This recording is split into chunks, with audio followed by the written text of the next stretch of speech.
Peace. Y'all know the m.reck room etiquette. Pound that like button. We getting right to it. We're gonna address this whole J Prince offset situation. Man, man, oh man. And this is spooky hours. And that message he sent the offset was beyond spooky. Oh, we gotta get it right. Hold on. Let's get it right. We're not doing that. We getting this right. That message Jay Prince sent Offset was definitely spooky in a menacing way. Get the likes up. Let's not play no games. Salute to the Rec Mob. Salute to SJ. Episode 2, Gemini dropping. It may be dropping tonight or tomorrow. And I want to apologize. I was on set doing some final, touches to the episode. So get the likes up, run the numbers up on that episode 2 Gemini, because it's dropping. All right, run the numbers up on that right now. Appreciate that, SJ. I know she got all the links in the chat room. Appreciate you. So we gonna talk this J Prince thing. Call me up about it. How you feel about it? He addressed Offset on Gilly and Wallow $1 million worth of game podcast. Man. Oh yeah, I did. I had to take a nap. Pardon self. You know what I mean? Like, I had to take a nap. I'm working hard, man. You know what I mean? Yeah. I did just wake up. I woke up probably like 11. You're 11. I took a like an hour nap. I needed it. So let's get to it. All right. Call me up 310-598-2974. I'm gonna try to run this this audio to this J Prince thing. If not, just go to Gilly and Wallow podcast. But we're gonna talk about it. I'm gonna try to run the audio, but I don't own the audio, so you know how we gotta move on that. Let's get it. If I do run the audio, I gotta play it kind of choppy in pieces because we don't own the content. But we gonna talk about it. I need y'all to call me up. Yeah, I had to definitely take a power nap. That's a fact. 310-598-2974. We talking J Prince. We talking spooky hours. And man, he was talking spicy. The OG J Prince was talking Big John Wayne talk to Offset. Man. Whew. Let's get to it, y'all. Hold on.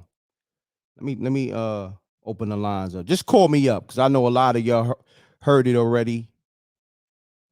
Just call me up. 310-598-2974. The lines is open. Call me up on a J Prince time or just call me up with your spooky stories. You know how we do.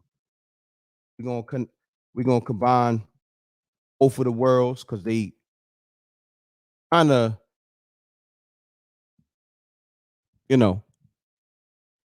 one and the same in a sense, especially in this situation. Let's get it. Because a lot of y'all, this is the thing about spooky hours. Y'all love waiting to call. I don't know. They'll wait to the end of the show, towards the end of the show, last 30 minutes, and y'all want to call up and all that. Call in now. If you new or you want to get it in now. That's the best time to call. Let's go. All right. But before that, I'm gonna run this J Prince clip. Let's get it. I'm gonna run it. Let me find it though. Get the likes up. We get the likes up, y'all. Let's get to it. I gotta find the point though. Shouts. All right, let's get it. I think it's about this point right here. Kind of individuals. Hold on. Bear with me, y'all. It's Offset, dude. Yeah, here we go. Right here. Let's go. Listen up. Listen up.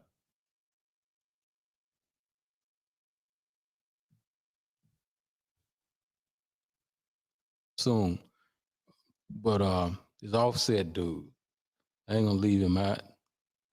I'm just real like this, because, you know, niggas be throwing rocks and hiding their hand, right? They be throwing rocks and hiding their hand. Hold on. Crazy. Crazy. He said niggas be throwing rocks and hiding their hands. All right. You talking to Offset right now. I'm playing it. Stop and go. I don't own the content. Let's get it.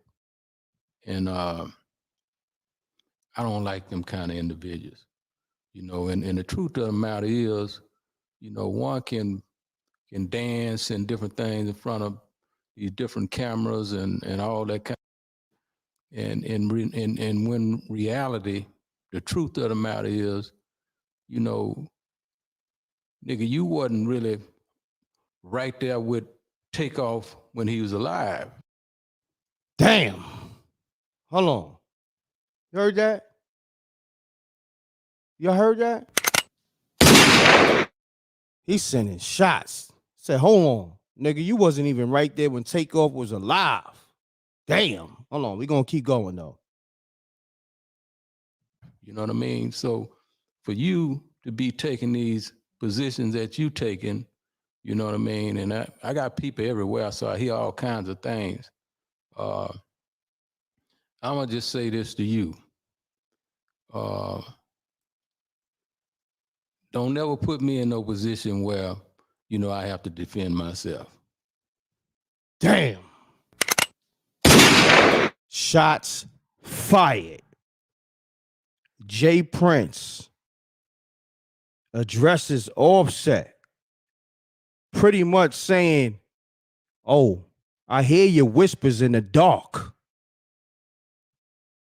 I got peoples everywhere. I got ears everywhere. Call me up right now. Pound that like button. Call me up and let me know how you feel about J. Prince addressing Offset concerning this whole Takeoff situation. All right, let's get it. I'm missing calls. We getting right to it.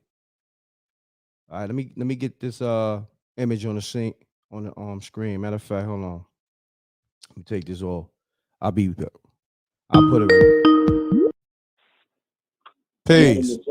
Mute your audio. Mute your audio. Always mute your audio when you call m.reck.tv. Always. Peace. Yo, what's good? What's going on, fam? Yo, this is Chris from California, man. Chris, what's going on? I just gotta say, doing good. I just want to say, I felt bad for a homeboy how he lost his life, but then again, what's that saying? If you live by the sword, die by the sword, or something like that. I'm hearing old boy raps. He talking about shooting niggas too. Be easy on. Hold on, shit. fam. Don't be easy on the keep it clean too. Just keep it clean when you All right. All right. Yeah. My bad. Yeah, I hear his raps. He talking about like he a gangster. You know what I mean? If you listen close to Offset, what's his name? Takeoff. If you listen to his raps, all of them talking that gangster. So this is a lesson for everybody. If you ain't gangster, or if you don't got it, stop trying to be one. Stop trying to be around one. You know what I mean? Well, let me say this. Let me interject real quick. With Takeoff, I never got those gangster vibes. I got a cool dude, from Atlanta. But of course, everybody want to let people know where they from. Like, you know what I'm saying? Like, yo, I'm cool, but don't get it twisted. So that's the vibes I got from Takeoff. And that's every once in a blue. I didn't really hear Murder One raps coming from Takeoff like that. You know what I'm saying? But you don't hear shit like that from like Mac Miller or Wiz Khalifa. Well, I'm gonna be honest. I don't get those vibes when it comes to Takeoff, but I respect your opinion though. You know what I mean? Appreciate you calling, my brother. All right. All right. All right, salute.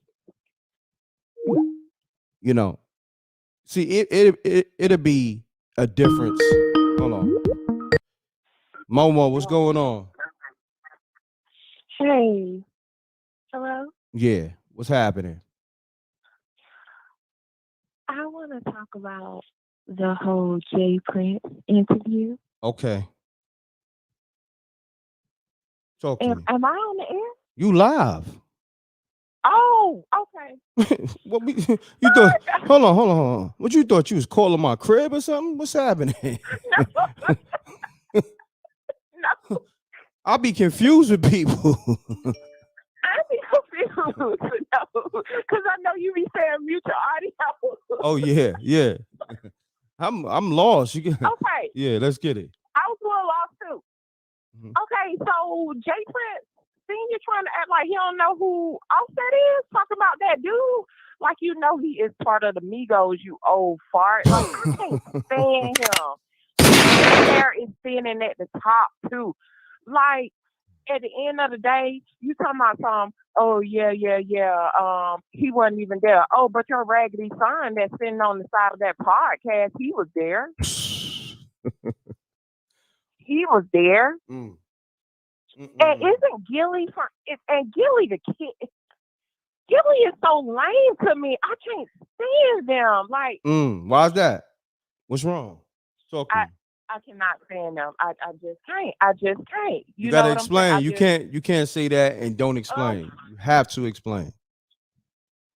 I just hope that Offset is one up on this one, and he knows what is being planned and what they are trying to do, because they want it Takeoff and now they want Offset. QCP, you know, Quavo ain't saying nothing. He at the Grammys doing a sorry performance, a tribute. Damn. I mean, you know, it's amazing. You know, they can release footage of the beating in Memphis, but y'all can't release no footage on what happened on 810 at that bowling alley. Hold on. You are sending. Y'all can run that footage in Houston. You are sending Scud missiles right now. They dropped. You see how fast they drop? They hurry up and drop that Memphis footage, and they're supposed to release some more of the Memphis footage. But hold on.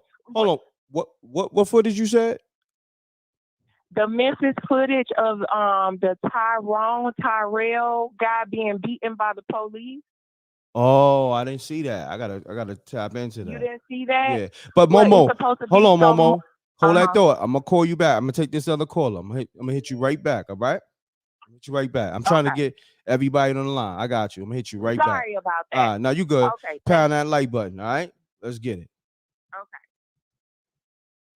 Listen, this is spooky hours, and this is a spooky situation right here with J Prince sending Offset a menacing warning. All right. So let me 405. I'm calling you right now. I miss your call. 405-202. I'm calling you right now. Pick up. Make sure you have your audio muted. Pound that like button right now, y'all. Get the likes up. We need the likes to go up. The likes is free. Run the likes up. It's almost 500 people in the building early. Run the likes up. Peace. Yeah, I just got this to say. Okay. That J Prince dude was my father. I would have killed myself a long time ago. Peace. God damn. Wow. Did you hear that? Yo. Did y'all hear that? Homie said if J Prince was my father, I would have off myself a long time ago. Wow. He didn't leave a name. The call was probably like 7 seconds. That was spooky. Spooky! Damn. Salute to the homie produced by AdWords. Man, come on. Salute to Jerry Carr. Jerry Carr he be on it. He said it's over 458 people watching, but there's only 210 likes. What's wrong with y'all? Just hit the like button, man. Salute. And if you're new to the channel, this is the livest channel ever. The best content ever. For so many reasons. And we got movies and TV shows. Spooky Hours, episode 1, out now. Go to spookyyhourstv.tv. I'm about to put the links up. Episode 2, get that. Dropping tonight, maybe, or in a day or so. Make sure you get that. spookyyhourstv.tv. Peace. Who I got on the line? Peace, General. This Jose. What's going on? Jose, what's happening? Talk to me, King.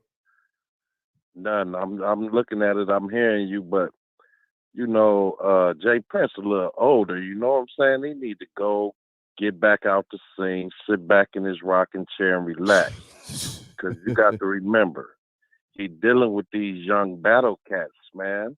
And Offset got money to go to war. You know what I'm saying? So I don't think he want to deal with young dudes. Oh, you gotta stop there. Offset ain't got Jay Prince money. I don't think you know that. Millions. He got. Do you know how wild these young cats is? Yeah, but you talking Jay Prince. Jay Prince got I'm old talking money. Jay Hold Prince, on. Listen. I'm trying to school you. Jay Prince probably got, I don't pocket watch, but how long he been in the game? He probably got like $500 million or more. This is a different kind of money. We're gonna put that in perspective. I don't think you understand. No, I think when they come to Atlanta, they begin to smoke. So that's telling you what them boys in Atlanta about. They're about that smoke in Atlanta. So Jay Prince have to say, okay, hold on. He dealing with some dudes that's, notice when everybody go to Atlanta, that's where they getting killed at. Yeah. So he got to think about that too. Them boys down there is wild. So you know what I'm saying? Man, when you got millions, you can make some things happen with a bunch of young dudes. Yeah, but you ain't gotta get them nothing but about 10 grand a piece. No, and they will go, huh? I hear you, but I mean, I think you gotta assess the situation a little better. But look, I'm gonna build with you. There's a lot of people calling. I'm gonna hit you back though. I got you. Peace. Peace. What up, Brett? What's going on? TG, man, what's good? TG, do me a favor. Take me on speaker. Man. Take me on speaker, my brother. If you can. All right, I got you. Hold up. I'm good? Yeah, you good, my brother. Pound that like button. State your name, where you calling from, and keep it clean, my brother. Let's get it. All right. TG for the Star. Yo, Rick, you're gonna need another show, bro. Okay. You're gonna have to do like a hot topic. Yo, I'm with it. I'm just saying, it's too hot. Like, yo, when something is popping, you're gonna have to have 2 shows. I don't know how to do it. But anyway. Yeah, you're right. You're my right. 2 cents is, yeah, no, I'm saying it's lit. That's what I'm saying. Like, it's too lit for one show. You need 2. Oh, so I agree, King, and I appreciate that for you understanding. I could tell you really tapped in. I could tell you really wreck mob. Let the world know that you wreck mob, because you definitely understand the whole aesthetics of this thing right here. For real, man. For real, man. You know what I'm saying? You letting people have a voice. So okay, yes, sir. But what I'm gonna come from a different. At first, I just want to say, yo, take off, man. You know, RP. That was sad, bro. That when I saw that almost touched me, sort of like when Big died. You know what I'm saying? So wow, that's deep. Because you know what I'm saying. And anyway, I just felt like it was really a tragedy. You know what I mean? Like the look on his face, like he ain't see it coming. He ain't know what was going on. It was facts. I don't even. Damn, it was bad. Yeah, but definitely. As far as what's going on now with Prince and them, yo, if you from the streets, you already know, man. Like, it's already up. There's nothing else to say. Once you saw the video and you saw his son walking past a body, to the people on the other side, there's nothing to talk about at that point. So no matter what they say, no matter how they try to defend themselves, ain't nobody trying to hear it. That's a so fact. At that point, you got to flex. It's like this, bro. If you go to the bookings you got to be tough, bro. You know what I'm saying? You can't be in there copping no pleas or nothing because, you know what I'm saying? It's like when you flash the thing on them, you letting them know, yo, bro, I'm with it. You know what I'm saying? So they got to stay like that until either it go up or it die down. No doubt. You can't expect them to ever back off. Now, I'm not saying it's right. I'm just saying for all these people, like, what are you supposed to do? Come up there and be like, yeah, I wish we'd have made better choices. I wish it's going to be worse. You fool at that point. You know what I'm saying? So, because all I know, man, I grew up around wolves. And in the wolf pack, you know what I'm saying? Somebody, you see one of them, you know what I'm saying? They not keeping step with the rest of the pack, man. You get left behind. No doubt, my brother. That's all I'm saying. And that's it. But as far as is they foul? Yeah, they foul. But in the streets, it is what it is. So, I hate to say it. Now, I don't mean to be insensitive to take over his people, man, because if I was them, man, yo, how they said it on Power, the streets need a body. Damn. You know what I mean? So that's like, man, that's a real one. But yeah, as far as going to war and all that, with all that gunplay and everything, like I know they get it popping in the A. You know what I'm saying? But as far as with them dudes out there in Texas, man, they got a list, man. They got obituaries under their belt. And I'm not saying that's a good thing because it don't take a lot of heart to pull a trigger, but they doing it. So, and No that's it, man. He wrote presidential when he moved. So, no doubt, my brother. But yeah, man, I might call back. I do got a spooky story, but I'm not going. All right, do it. I look, know it's hot right now. Call me back, TG. Good assessment. Yeah, all right? all day, man. All right, appreciate yes, you. One. You got it. Pound that like button. Man, the hotlines is on fire. The streets is on fire. Chat room is on fire. DJ Moschino's in the building. 1/3 of that unsung heroes. Salute to DJ Superior. Pound that like button. We're talking J Prince sending Offset a menacing message, regarding the whole takeoff situation. We're going to go back to that audio. Call me up now. A lot of y'all wait to the end of the show or towards the end. Then the lines be crazy because y'all be, I guess y'all be, I don't know. Y'all got cold feet in the beginning of the show. But this is the time to call. If you're new to the show, you just tapped into the channel. Make sure you subscribe, hit that like, pound that like button. This is the livest show. All right? Let's get to it. Episode 2 could be dropping tonight, tomorrow. Let's get it to the spooky hours. So run the numbers up on that. Go to spookyhourstv.tv. I'm going to put it on the screen where you can get episode 1 and 2. Episode 1 is almost that link is about to expire, so you better get that. But episode 2 pre-order out right now. It could be dropping tonight. Let's get to it. All right. spookyhourstv.tv is how you get it. Go to episode 2 on the page. So we're talking J Prince Offset. Let me get to this audio. All right. So give me a second. Give me a second. All right. Peace. m.reck. What's going on, Tatum? How you feeling? Hey, I'm feeling fine. Now I'm on my iPhone, my plugs, my beats because I'm driving. Okay. Got you. Talk to me, Tatum. I know you got something to say. Yeah, I do. Just in regards to the last caller and Jose and the Mo. The last caller, he's precisely right, and you are right too, m.reck, about Prince's money. It's no perspective on this money, Jose, with Offset. They don't have the kind of money this man has. This man have islands, ranches, and Houston was built off the bayou. Money flow in the bayou and out the bayou. And he got a piece of that. Talk to him. Hold on, because you said something important. They don't know that Jay Prince got islands. Like literally, he owned islands. This is a fact. Literally, he owned islands. And he owned islands. He owned ranches. Ranches in Texas. Cows, horses, cattle, beef.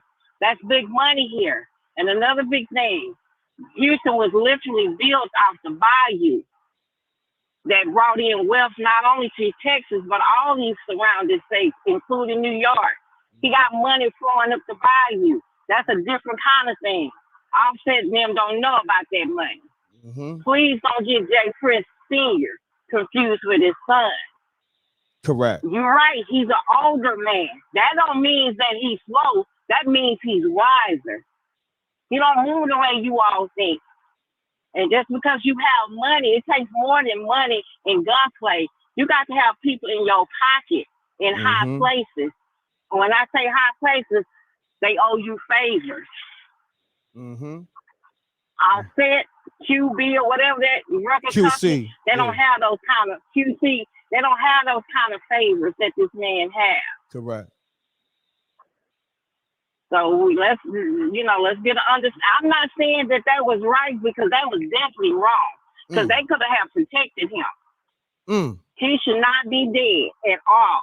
Yeah. He could have been very well protected. Rest in peace So to Takeoff. I'm not saying that yes, rest in peace to him. That was awful. So, but what I am saying, don't get it twisted about who Jay Prince Sr. is. Please don't get it twisted. Yeah. I'm trying to It don't matter what you think or what you think about the man, or whether you like him or don't like him. It doesn't matter, because they don't move that man. That's a fact. He can move people and places around with a phone call. And actually, for him to even come out and say this much, because he usually don't. That's a fact. Hold on, Mo. Hold on, Tatum. Hold on 1 second. Okay. Salute to Fat TX on the super chat. He says, m.reck, the Prince family didn't say anything wrong. Definition of a gangster. Exactly. Okay. Exactly. No, he's not gonna bow down and calm down. One thing, the man wasn't even there. He probably didn't even know what went down until after the fact. Correct.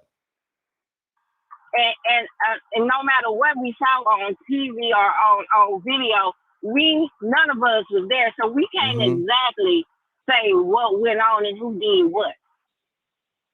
That's a fact. But him stepping over his body like that was very painful and hurtful. But just because that does not give you the right to say, oh, well, they did. No, because you don't know. You wasn't there. And did you see that interview where I told you, m.reck, when it first started, that a young girl got hurt really bad? Remember I told you that? Yeah, we covered that. Me and my man. Remember what I said about her background? Well, remind me right now. Gangster. Oh, word? Her background. Gangster. So she didn't make it. I told you it was gonna be some real going on, but she made it. Got you. Yeah. Understand. I just want the people to know, don't get Jay Prince Sr. twisted. It's real easy to pop guns and run around like little idiots. This man is no idiot. He don't get to be this old with this much money and favors by being stupid and being out there. Correct. Showing his hand. That's what's wrong with a lot of people. They like to show their hand. Definitely. And one more thing I just want to say. Somebody please tell Rick Ross, Houston do not F with him. This make about his third time then came to Houston trying to do a concert. Every time this man come to Houston, they turn the lights on his ass and people start walking out. Yo, that was crazy. I saw that video this morning. Rick Ross performing in Houston and people walked out. They turned the lights on. That's crazy. So you was there at that spot? I saw it, but my sister was at the last one. Every time he done came to Houston, that always happened to him. Damn. I don't know if he trying to be 50 times. We love 50 here. We would never do that shit to 50. Stay out of Houston. We don't know if you're trying to pick at 50, but you're not going to do that here. Keep yourself out of Houston, Rick. And it's not that his music is bad, because I like his music. It's him. Wow. It's just him. And then the fact that 50 Cent is a Houston resident right now. Yeah, Rick? You heard me? Can you hear me? I think I lost her. But anyhow, shouts to Tatum. She was just elaborating on the whole Rick Ross situation where he performed at a concert. I think it's a legend concert. I forgot the title of the I forgot the name of the headline of the tour, but T.I., Gucci Man, Jeezy, I think Dipset, Trina, Rick Ross, they all on his tour. And last night, Rick Ross, when he came out, I guess he took a long time. He had the audience waiting. You know what I'm saying? He was real late.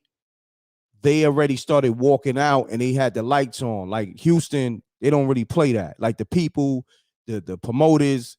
So Rick Ross was literally probably performing for like, it was thousands of people there, but by the time he performed, probably was like hundreds. You know what I'm saying? Maybe a few hundred. It was real light. Yeah, legends of the street. So that's the name of the tour. Salute to the homie Sir Breeze on that.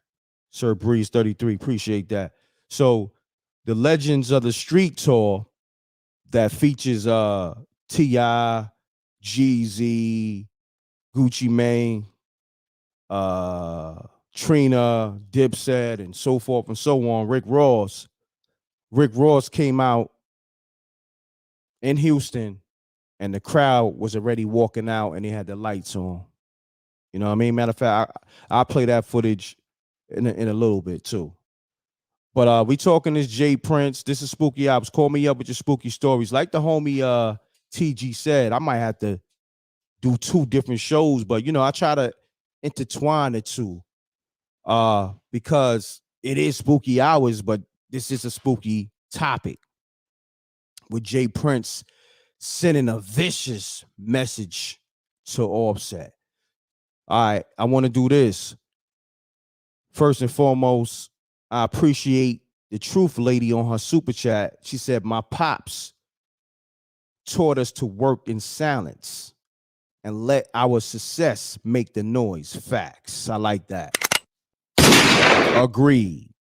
All right, pound that like button. Also, run the numbers up on that Spooky Hours TV show. You rock with me, episode 2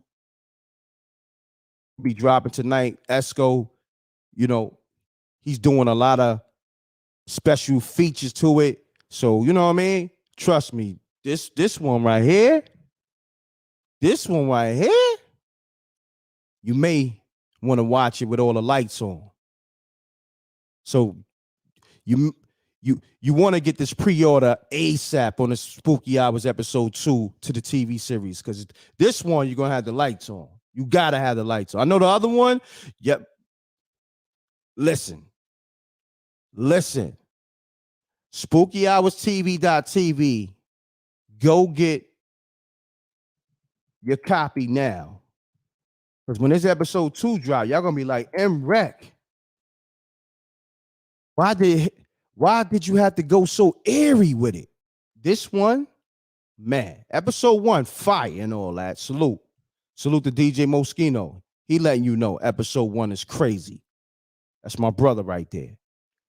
But episode 2, when I tell you, lock in.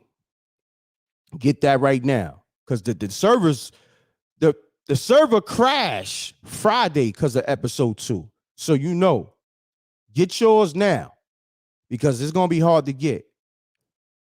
Service is already crashing on episode 2. Service. So Run the numbers up on episode 2, SpookyHoursTV.tv. Get that now. All right. So call me up. Let me know how you feel about this whole J Prince situation. I gotta do me a favor. I gotta let me run this audio. I gotta put my charge in because my computer about to die. I can't let that happen on this live. I'm gonna look crazy about that. That happened. All right, let me run this audio. Let's get to it.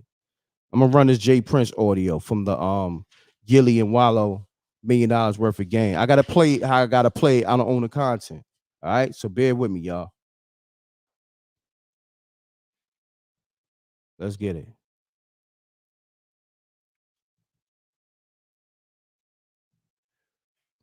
Soon. But this Offset dude, I ain't gonna leave him out. You know, I'm just real. Let's get it. I look forward to that coming back together soon. But this Offset dude, I ain't gonna leave him out. You know, I'm just real like this, you know, because, you know, niggas be throwing rocks and hiding their hand, right? They be throwing rocks and hiding their hand. This is J Prince addressing Offset. All right. Let's get it. You know, niggas be throwing rocks and hiding their hand, right? They be throwing rocks and hiding their hand. And I don't like them kind of individuals. You know, and the truth of the matter is, wow. Said, homie, you be throwing rocks and hiding your hands. I don't like you. Let's get to it, y'all. you know, one can dance and different things in front of these different cameras and all that kind. And when reality, the truth of the matter is, you know, nigga, you wasn't really right there with Takeoff when he was alive. You know what I mean? So for you to be taking these positions that you taking, you know what I mean? And I got people everywhere, so I hear all kinds of things. Wow. I hear everything, little nigga. You heard? Let's keep it going. I'm going to just say this to you. Don't never put me in no position where, you know, I have to defend myself. You know what I mean? That wouldn't be. Damn. Damn. Shots fired. Shots fired. Hold on. Give me a second, y'all. I had to get this charger. I forgot. I didn't even have my charger on my computer. I was just trying to get everything going. Pound that like button. Somebody. Oh man. I forgot your nickname. Baby girl, what's your nickname? You told me a while ago. She said, I hope this man get arrested. Damn. Blondie. Yeah. Blondie. Blondie says she hoped J Prince get arrested. Damn.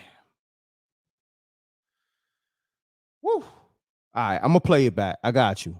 I'm gonna run it back. I don't own the content, but just bear with me. I gotta play it in pieces. I don't own the content. Shouts to Gilly and Wallow, $1 million worth of game podcast. That's where this audio comes from.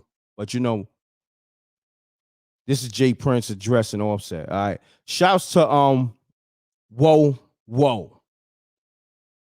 He says, hopefully that's your name. I'm gonna just say WOAH. All right. So the homie dropped the super chat. Salute to you on that. Appreciate you. Real gangsters move in silence.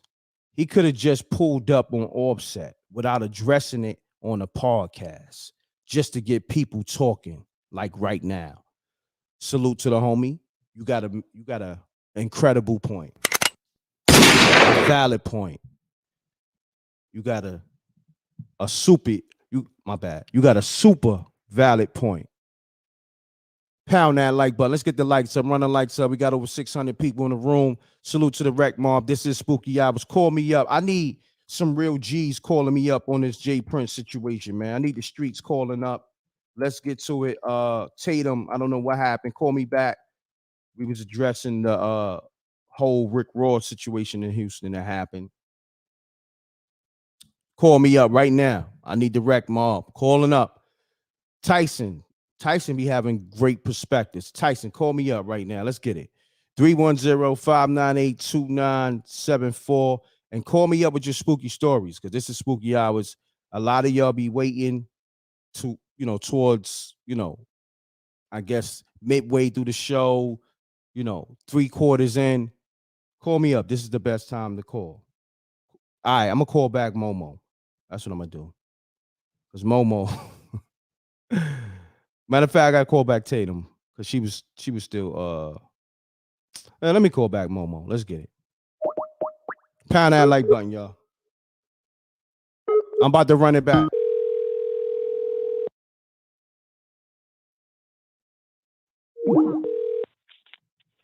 Hello?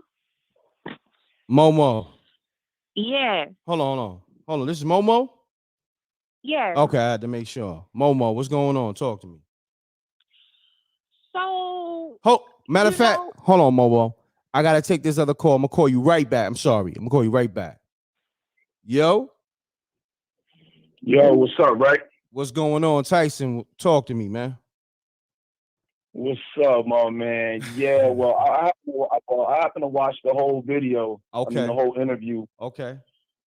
And it was just nasty work, man. It was nasty, especially coming from an OG like him. I mean, at the end, you went in and you threatened a young man. You went on an all-black platform, and then you threatened a young man instead of the boss you say you are. Why didn't you go and take a flight? You got all this bread. Why don't you go and talk to him and see what's on from your minions that's telling you what he's saying? Maybe they misconstrued and wanted to cause a rift between everybody. You got that type of portal connections. You're supposed to make that happen. You're supposed to lead by example. See, now what you is that's gonna leave a bad taste in people's mouth and be like, nah, OG talking slick. So then the younger dudes are gonna be like, nah, that's not gonna happen, not on our watch. So hopefully get that ironed out. That's my perspective on that.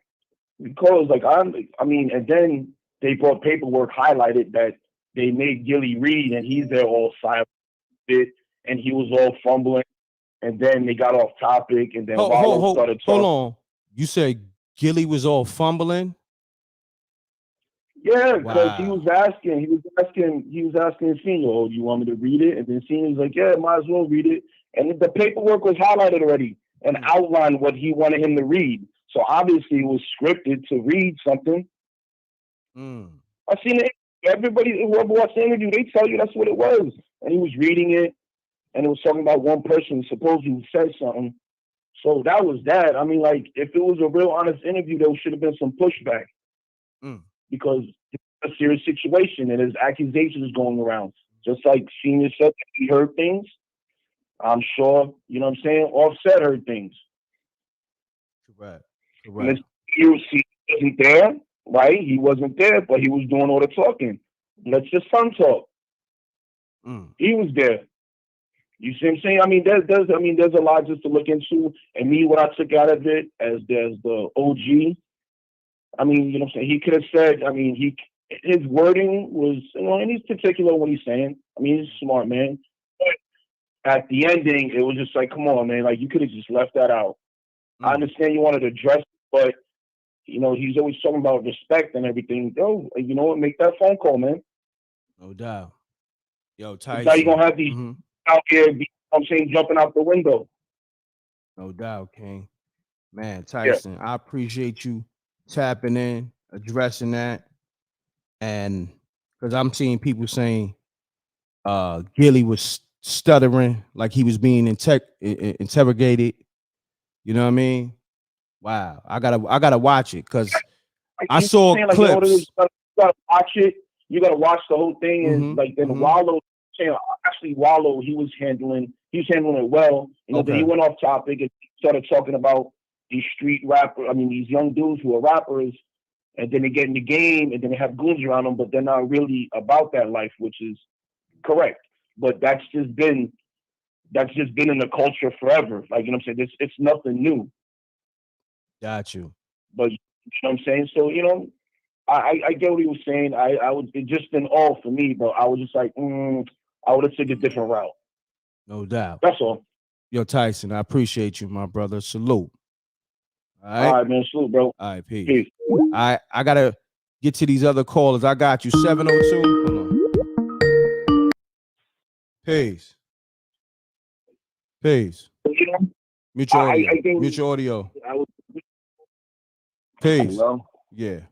Yeah. Yeah, you live. State your name, where you calling from, and keep it clean. Yeah, calling from America. And name is Keep It Real. So basically, Jay Prince, he's more like a mobster. Everybody know. Even if you talking about the mob ties, he like, I believe, like, he basically he threatening people. Yeah, hold on, family. Hold on. You got me on speaker or earpiece? Take me off because you sound a little muffled. No, ain't no speaker. You sound a little muffled. I don't know if you on an earpiece. You sound a little muffled. No speaker. Okay, go ahead, King. Continue on. Yeah, so that's what it seemed like. He used codes, you know what I mean? Subliminal messages, but you don't roll like it's about peaceful and kind. So basically, you like to be connected everywhere, but like to send subliminal messages to people. So basically, it don't make no sense, but that's, everybody knows it, but they don't want to be speaking out, like a Illuminati type thing. You see what I mean? So it's like, that's what it's all about. So that's why it's keeping it real. No doubt, my brother. I appreciate you calling. And I like the show. Just keep it live and real. That's what it is. Thank you, my brother. Salute. Yep. All right, peace. Shouts to the homie. Peace. Peace. m.reck, what's going on? Everything good, my brother. How you, man? State your name, where you calling from, and keep it clean, my brother. Of course. It's Big Smoke from Florida. Big Smoke from Florida. Talk to me, Big Smoke. Yeah, just listening to it a little bit, and I'm kind of shocked. Like, how can you expect for Offset not to feel the way he feels? This is his man cousin. He's going to say what he got to say. I mean, all the extra stuff, you have to at least do it off air to get some clarity on the back end. But you want to publicize like what you hearing on the back end and all of that. You just making it worse. And you adding fuel to the fire. It just don't make any sense. And I think Jay Prince, I think it's time for him to find another route other than from this public talking that he's doing. There's nothing positive came from any of this, from all the dice games, and it just nothing positive come from this. Him or his sons. So I think they need to find another hobby, or he needs to go and have to start worrying about his sons pretty soon. And I'm gonna leave with that. All right, my brother. I appreciate you. Thanks for calling. All right, homie. All right. I just put the tick at the bottom with all the information for the Super Chat, Cash App, and everything. My bad. I'm out of whack. There's a lot going on. But anyhow, pound that like button. I'm getting to all the callers. Run the likes up, man. Shouts to Jerry Carr, keep me in tune. He said it's over 616 people watching, but it's only 370 likes, man. Come on, run the likes up, man. You know, I always give you a fire content, fire lives, fire movies, fire TV shows. Like, damn, who's doing it like this, man? Run the likes up, run the subs up, run everything up. Let's just run it up. Run, you know what I mean? Go to Spooky Hours and go get that episode 1 and 2 right now. Peace. Yo, m.reck, man, what's good, man? Everything good, my brother. State your name, where you calling from, and keep it clean. Let's get it. All right, so this D, and like I'm from Atlanta. So I'm gonna say this, man. Jay Prince should never said anything about how close they was, or you know what I mean. Let's just keep it street. Just because a family fall out does not mean they not family or they not blood. So for him to say that out his mouth to just try to be funny because he sat down with what's that dude's name? Gilly, Gilly the Kid, yeah. and Wallow. Just because you sit down with just because you sit down with Wallow, Gilly, fucking EC. Yeah, be easy on the cursing. I'm sorry. Just because you sit down with QC, QC is only one man, right? Let's keep the street. You didn't sit down with his family. You didn't sit down with his homies that love Offset, Takeoff, and a Quavo. You just talk to them. So just because you talk to one person does not mean that's going to tell everybody to stop or not give that green light. Now, if you trying to punk everybody that come your way because you're feeling the heat, just because your family is feeling the fire, then hey, that's what it is, bro. Somebody died in your watch. Somebody died in your establishment. Your family let that man get killed because they couldn't control that situation. And then for Mike to sit there in that interview, he broke down twice. So with me watching that, you must feel guilty because you started arguing with the homie Quavo. You was arguing with him. And your peoples did what they did off of the strength off of you. You should have never been arguing with Quavo because that interview told it all. Y'all did not hold yourself accountable for what happened to Takeoff. Y'all was really being disrespectful towards his family and not saying, you know what, we messed up. This is on us. How can we make it right? Not one time did y'all say that. Y'all are trying to blame everybody else for what happened instead of taking accountability and trying to be responsible for what happened.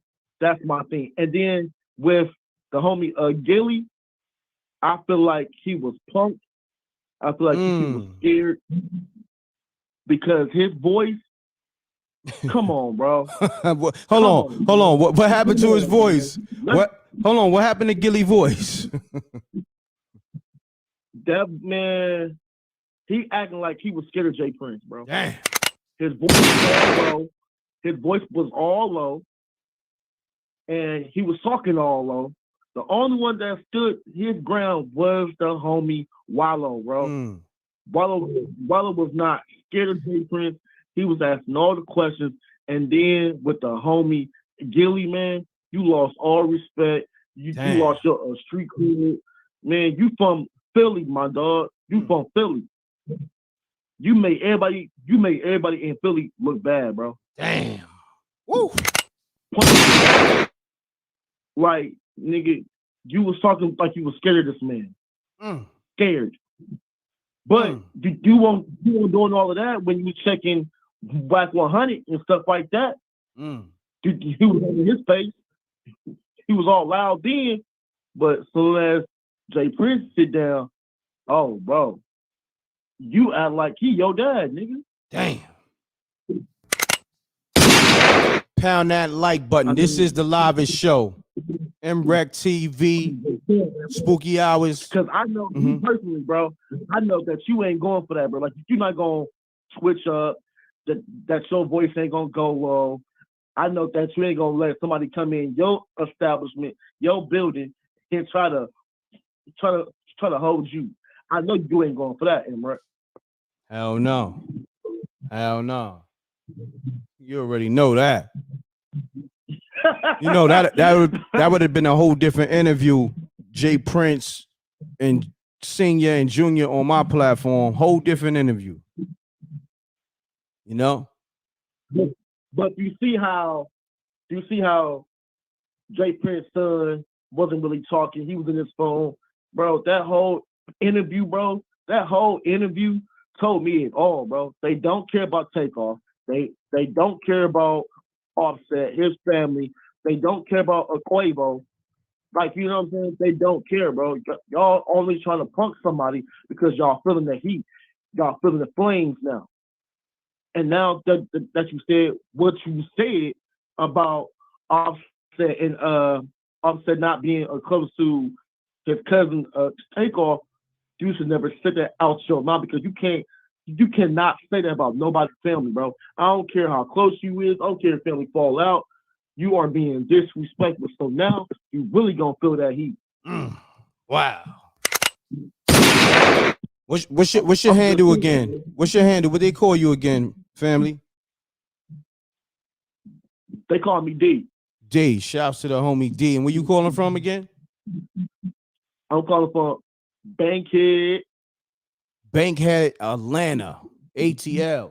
So look, D, man, I appreciate you calling, but this is what I do with all my callers. Are you subscribed to my channel and all that? You been subscribed? Yep. Okay. Yep. Did you get episode 1 of Spooky Hours? The TV show? Did you get episode 1 of the TV show? Yeah. You saying yeah? I don't know. That yeah ain't sounding too confident. You can keep it. Yeah. You laughing. You know I can call bullshit. You laugh because you know I'm right, and it's all good. No, it's all good. I'm gonna send you the link to episode 1 and 2. I need you to support that, my brother. Just like I supported you, gave you a voice. Hold me down, my brother. You dig what I'm saying? I'm gonna send you the link. Already know. All right. That's love, my brother. All right, D. Salute. So you gotta understand, y'all. Salute to everybody that call up and everybody in the chat room. I know if you got the episode or not. You know what I mean? I go on vibes. And you see, you know what I mean? He got caught in this bullshit. You know what I mean? I said, yo, that didn't sound too confident. He laughed because he knew I was on to him. You know what I mean? Pound that like button, man.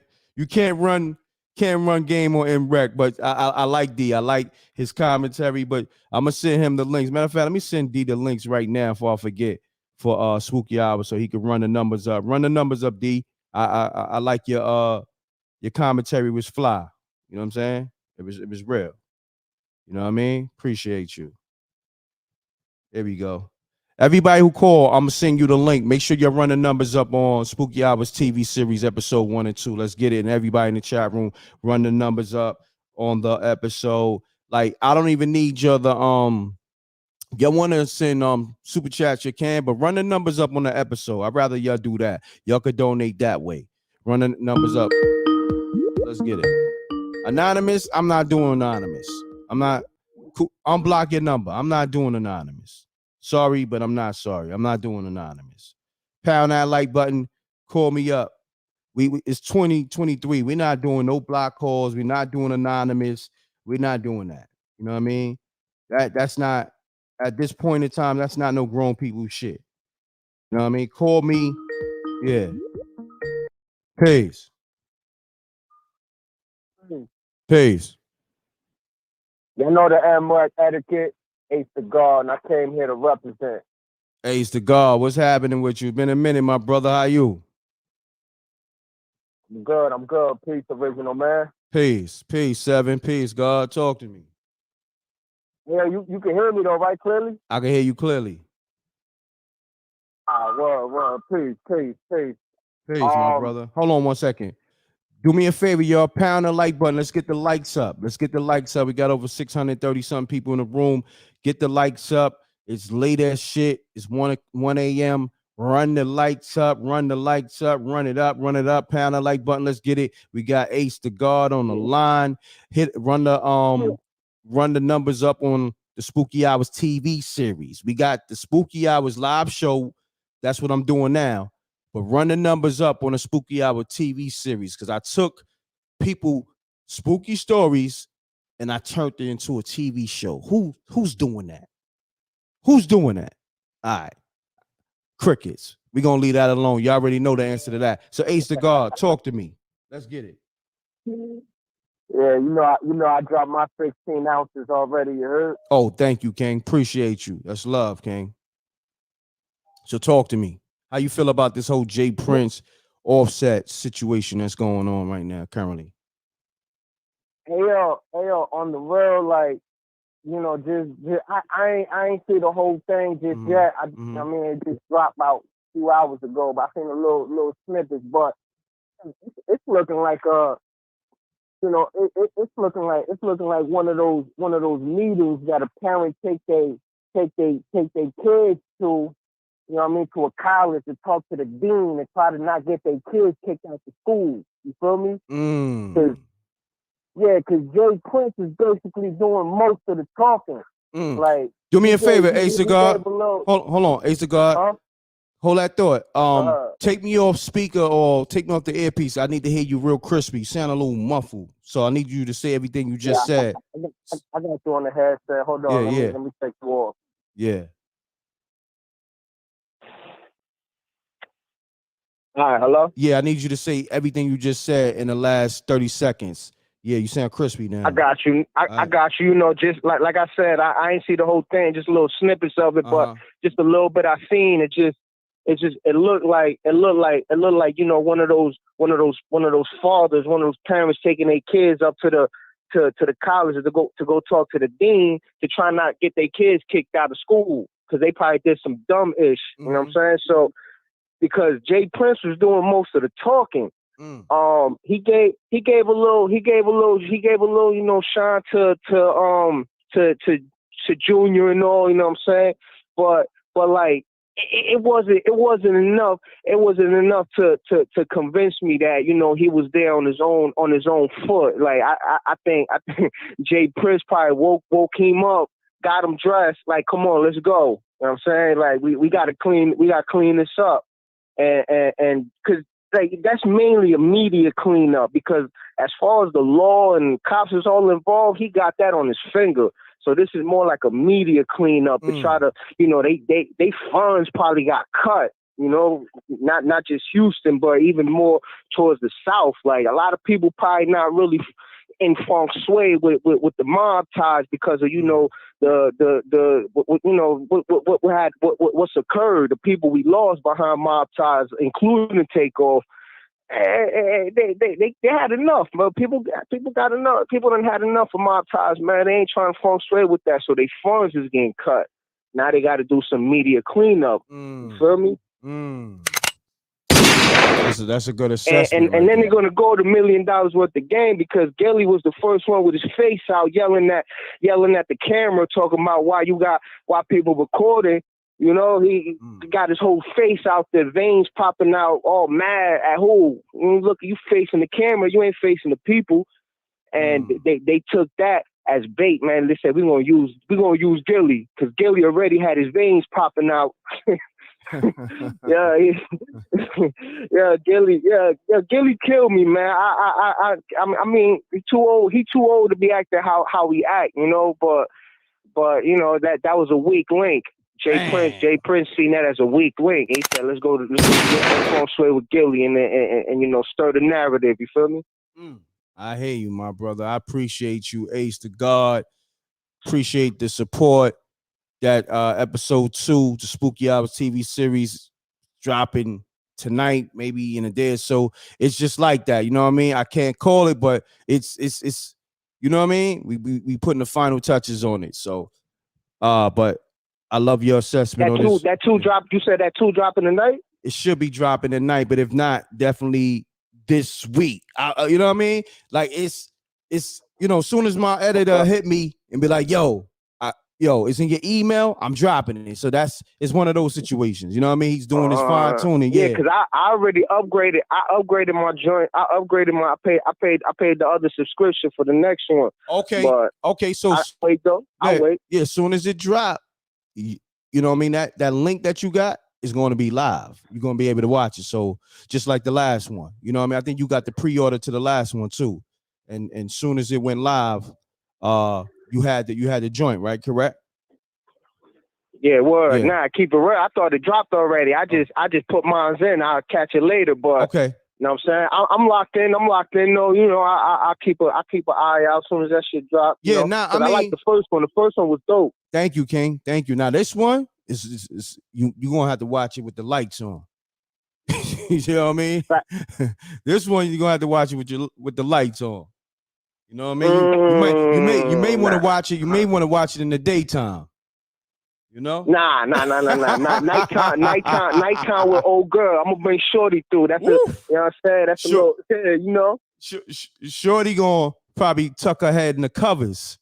You know what I mean? You might want that. You might want that. Nah, that's a fact. That good looking. No I'm gonna need that. Yo, I got you. But before I let you go and shit, man, I just pause. My bad. I just wanna salute to everybody out there watching. I ain't called in since like last year, so happy belated New Year. This 2023. Thank you. All born God. Yes, sir. It's the God Likewise. year. All born God. It's the God year. This year, everybody that's righteous minded through divine spirit will get blessed today. A lot of evil gonna happen this year because it's the God year, but the righteous one, they gonna get blessed. So hold it down. You heard? No doubt, family. Appreciate you, man. Happy New Year and all that. You know what I mean? Peace to the gods. Peace to the earth. Peace. Pound that like button. Y'all know the m.reck room etiquette. The livest show ever. It's 1 a.m. Shouts to DJ Moschino. We got an exclusive dropping too, Unsung Heroes. I was going to drop the whole clip Friday, to the Unsung Heroes show, but I got a mean clip I'm dropping tomorrow. You know what I mean? So check for that Unsung Heroes new content dropping tomorrow. Shouts to DJ Moschino, DJ Superior. Y'all know how we do. Run the likes up, run the numbers up. That episode 2, this is what I'm saying. See, when you cop pre-orders for m.reck, that shit is good as gold. Cause soon as that joint go live, you already got the link. It's just live. You dig what I'm saying? I'm not like these. I'm not no swindler. There's a lot of niggas who finesse the people, wreck not on that. Trust and believe. So I'm gonna drop the link again. Jamie Persona, that's my brother right there, always supporting. He got Spooky Hours episode 1 early to pre-order. I know he got episode 2 pre-order early. You know what I mean? And that man be satisfied. Salute. If you got episode 1 and 2, you know what I mean? If you got the pre-order, I need y'all to put the 100 up. If you thought it was fire, put the 100 and the fire emojis up so the people who don't got it, they can know that they need to tap in because it's lit. So if you got Spooky Hours episode 1 and watched it and you loved it, put that fire emojis up and that 100 emojis up. Ring it off right now. Ring it off so we can let people know that the support is real at m.reck TV. And I'm highlighting everybody. All right. Salute the Blue Dot. Salute the DJ Moschino. Salute the Miss J. Look at that. It's lit in here. Salute the Scott. Salute the Nas. Salute the Big Zesty. Come on, man. Like the support is real. Blue Dot. Come on, man. SJ. Salute the SJ. Come on, man. Clearly. Facts. Salute the Yes. Salute the Whoa. And I appreciate all y'all, man. Come on, stop playing. It's lit. Salute the Keita T. What we doing here? DJ Moschino. What we doing here, man? Salute the R Hill. Jamie Persona. What we doing? It's lit. So y'all need to get episode 1 and 2. You see what the people talking. Like, this ain't lies. This is everybody who copped it. Salute the King. Salute to the real Ming. E. Man, come on. This is everybody who copped it. You see the fire emojis in the 100. That's everybody who copped episode 1 and 2, man. Stop playing, man. Shouts to Mr. Sound Effects. Come on, man. Proper music. Come on, stop playing, man. And I appreciate that's the Breck Mob. The Breck Mob hold down m.reck, man. These other YouTubers ain't got this type of support, man. And I love y'all, man. I don't use that word lightly. I really love y'all. Appreciate it because the love is, you know what I mean? is reciprocated, man. Thank you. I appreciate it. Runner Jerry Carr, my brother, always hold me down, man. I love y'all, man, and I mean that. Thunder Productions, man. This is my guy. He sends heavy super chats. Always get the episodes. Thank you. He says, salute m.reck, just tapping into show support. That's what he does. Like this guy be somewhere on a on you know on a whole nother place on the earth, and he'll just send a super chat. Shouts to Thunder Productions. Thank you, King. Appreciate you. Let me bust a shot. The real ones in the building. Shouts to Keita T. Pays. Pound that like button, y'all. Pays. You live. Pays. 346-227, you live. Call back if I can't hear you. Call back. Yeah, let's get it going. I'm gonna play this J Prince audio. I'm still taking calls. Call me up with your spooky stories.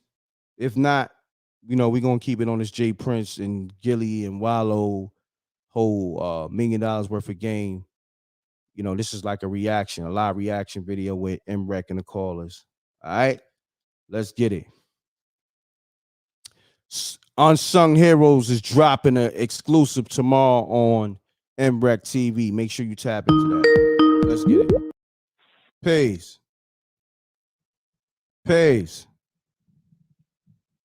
I don't know what pays. Hello? It's private.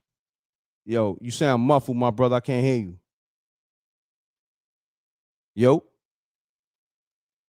Yo. Can you hear me now? Yeah. Yes. Hello? Yes, this is Miss Private. What's your name? Miss Private. Okay. I'm from Houston, Texas. All right. Thank you for calling. Shouts to Houston, Texas. Yes, born and raised in Fifth Ward. Mm-hmm. It's a lot y'all don't know about Senior. Okay, so. But I want, if only y'all knew, I just want y'all to just pray. Stay prayed up. Got you. It's gonna come out. Trust me. Got you. I appreciate that information. Okay. All right. Peace. So we getting them calls from Houston, Texas saying it's a lot about to come out about J Prince Sr. Wow. Pound the like button. This is the livest show. I don't care what nobody else is doing. They not doing this and they can't do it like this. You heard? This is the livest show. Let's get to it. Call me up. Call me up with your spooky stories or you want to address this whole J Prince situation. Let's get to it. All right. Run the numbers up on the spooky hours. The link is in the chat room. You heard? Go to spookyhourstv.tv. Shouts to Blue Dot. He said, first content creator I sub to when I hopped on this YouTube thing. Salute. Thank you, King. Wow. Appreciate you. That's love. That's love, Blue Dot. Salute. Run the numbers up. Run the likes up. How many likes we got, y'all? Jerry Carr. How many likes we got? SJ. How many likes we got? I want to see if the likes is matching the people in the room. Run the subs up, y'all. I want to see. Okay, Jerry Carr. He's on it. He said 476 likes. Come on now. It's over 600 people in the room.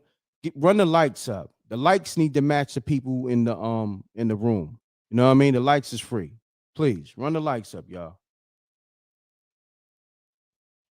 Thanks to Blue Dot again on the super chat.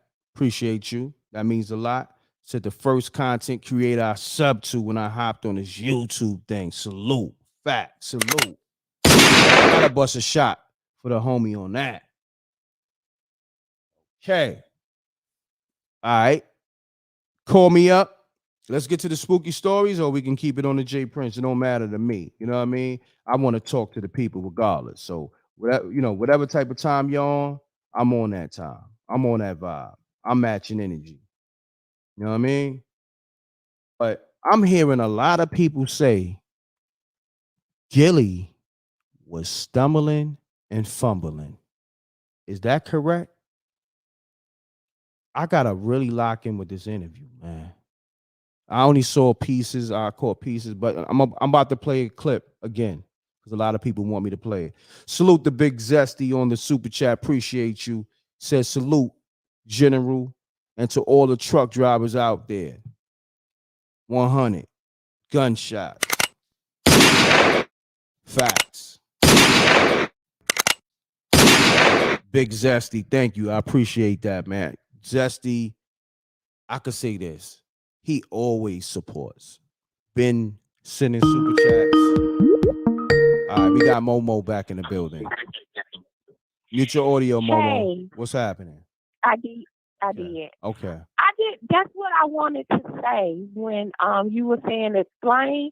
Yes, Gilly the kid, he was folded up like a picnic. Damn. Yeah, Hold on. Say that again. Folded up like what?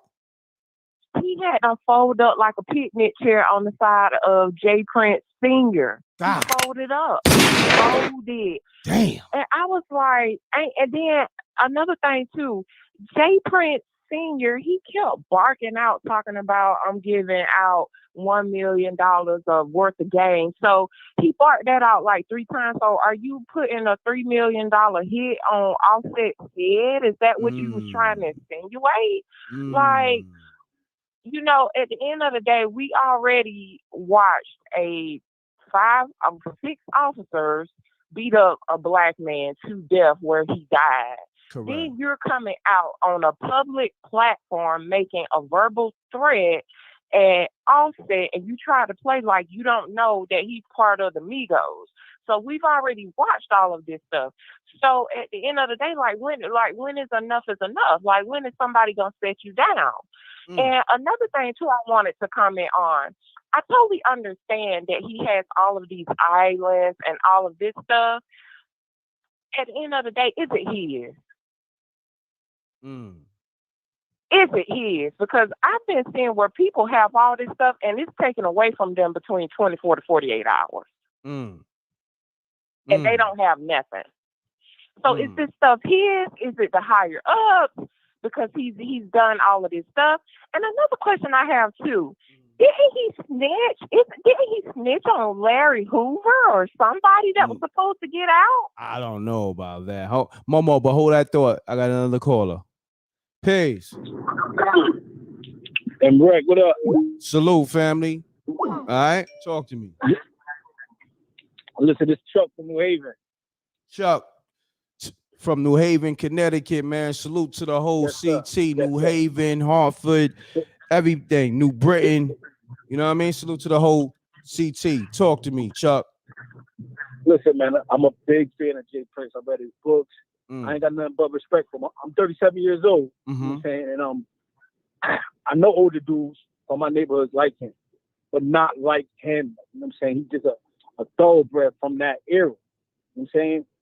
And if I had a situation where my kid's mother did some dumb shit and I had to defend myself, he left in the ambulance, then try to sue. So when Jay Prince was like, yo, listen, don't ever put me in a position where I got to defend myself. You can't do nothing but respect that shit because he talking saying some rich. Yeah, be easy on the cursing. Be easy on the cursing, good brother. Yeah, continue to build though. Don't put him that. You shouldn't put nobody in that type of situation where they got to defend themselves. So I don't feel like nothing he said was wrong. Obviously, something went down that nobody knows what's going on in that situation that happened with Takeoff. It's unfortunate, but if you don't know all the details, stay out of it, man. We do know different. Ain't nothing to play with. He's going to defend himself. He's educated. His kids is educated. He's not no bad dude. I don't think so. I would react the same way. I would want my kids to make the home over anybody else. And I heard, I used to drive trucks and all that too when I was out in Houston for a little bit. They said you can't even come around his kids without being patted down. So that was foolish of them to come out there, talk crazy, and expect them to make it home. And as far as Gilly go, he was doing his job. So who gonna say, oh well, he sound like he was scared? Scared of what? He's doing his job, interviewing. know the difference. That's all I had to say. Got you, my brother. I appreciate you tapping in, my brother. I need you to support that Spooky Hours. I'm gonna send you the link. Definitely. All right, my brother. Salute. Shouts to Chuck from CT. I rock with CT hard, and they rock with m.reck hard. All right, I'm about to do something special for CT. You know what I mean? New Haven, Hartford, just the whole CT, Bridgeport. Man, I rock with Connecticut hard. Shouts to Perrier on the super chat. Appreciate you. Thank you, love. Said much love, m.reck and SJ. Appreciate you. Yeah. Run the numbers up on that Spooky Hours episode 1 and 2. The link is in the chat room. Let's get it. Big Fine, what we doing here? How you? What's up? What's going on? m.reck, peace and blessings to the Wreck Mob. Yeah. How's everyone doing? Everybody's doing good over here. Peace and blessings to you. So Big Fine, Fantastic. talk to me. Now, look, are you calling with a spooky story or are you calling to address this whole J Prince Offset situation? What we doing? I'm calling with a spooky story. I don't get in all of that rich folks mess. Let's get to it. Let's get to the spooky story, y'all. All right, pound the like button. So, I was in high school. Mm-hmm. And when I was 17, I got my driver's license. And my brothers gifted me with a car. It was a 89 Mercury Sable. And this is, 2000? So it was about 19 years old. And the car was cool, ran good. You know, my brothers, they've always worked on cars. My dad's always worked on cars. So my car ran great. Mm-hmm. And at the time, I worked at an unsaid shoe store. And I used to jack them for their shoes and sell them. So one of my homeboys at school, everybody knew you could come to me for J's. I was good with the chicks who had kids. Like they could get, 3 pairs of shoes for a bill. Oh, you was the plug. You was the sneaker plug. Right. Real talk.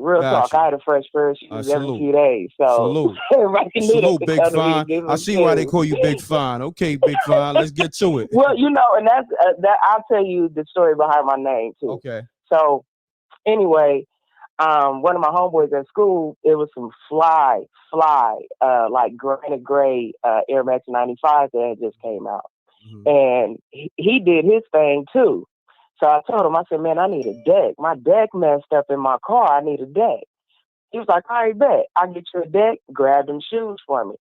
It was a fair enough trade. This is like 2000, so music didn't cost that much. It wasn't, like that back then. So we trade, and like I said, my dad's always worked on cars, so he's always had a few flunkies around to do side work for him. So I had one of his flunkies that, smoked dope, put my deck in my car. So I'm riding with my homegirl, maybe about a week later, we riding.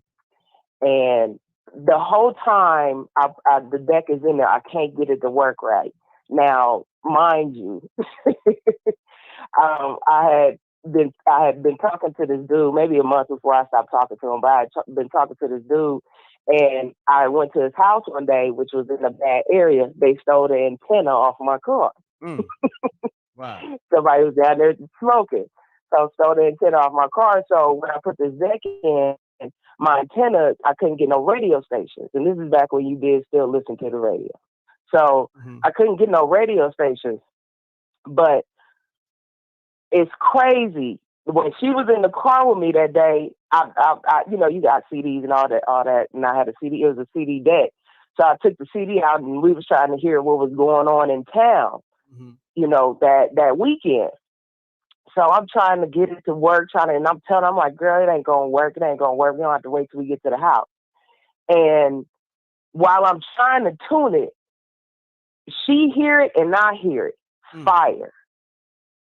And it's like, and it's like somebody's talking, like in the middle of talking, like me and you talking, and somebody is changing the station, and they just hear us tapping into us real quick, and I just happen to be saying fire at that moment.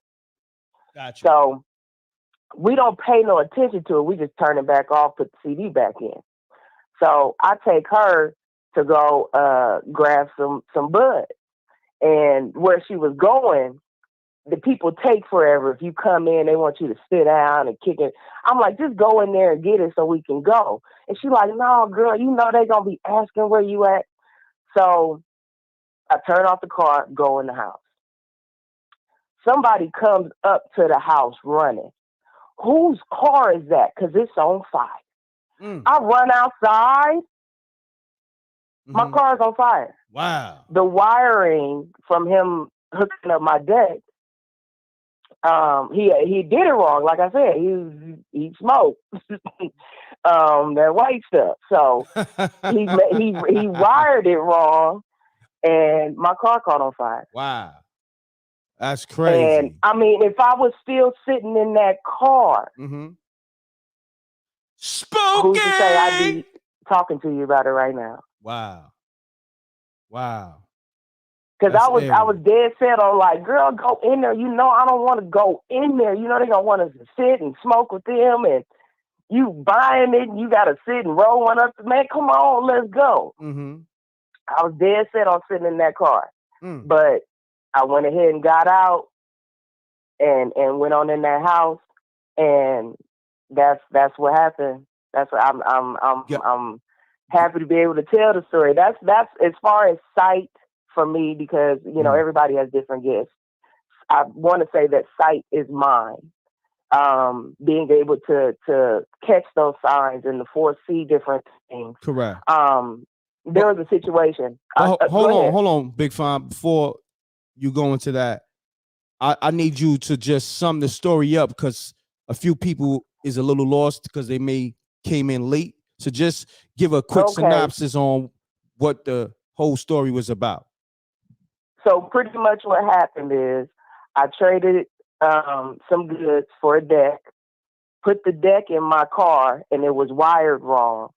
I want to say that I got a signal or a premonition from whoever of fire that I subconsciously filed in my head, but didn't necessarily take serious in that moment, for what was going on. Got you. And I was able to escape a situation to where the radio station said fire, and I was prompted to get out of the car, driven to get out of the car, so to speak, made to get out of the car, and that saved my life because my car caught on fire.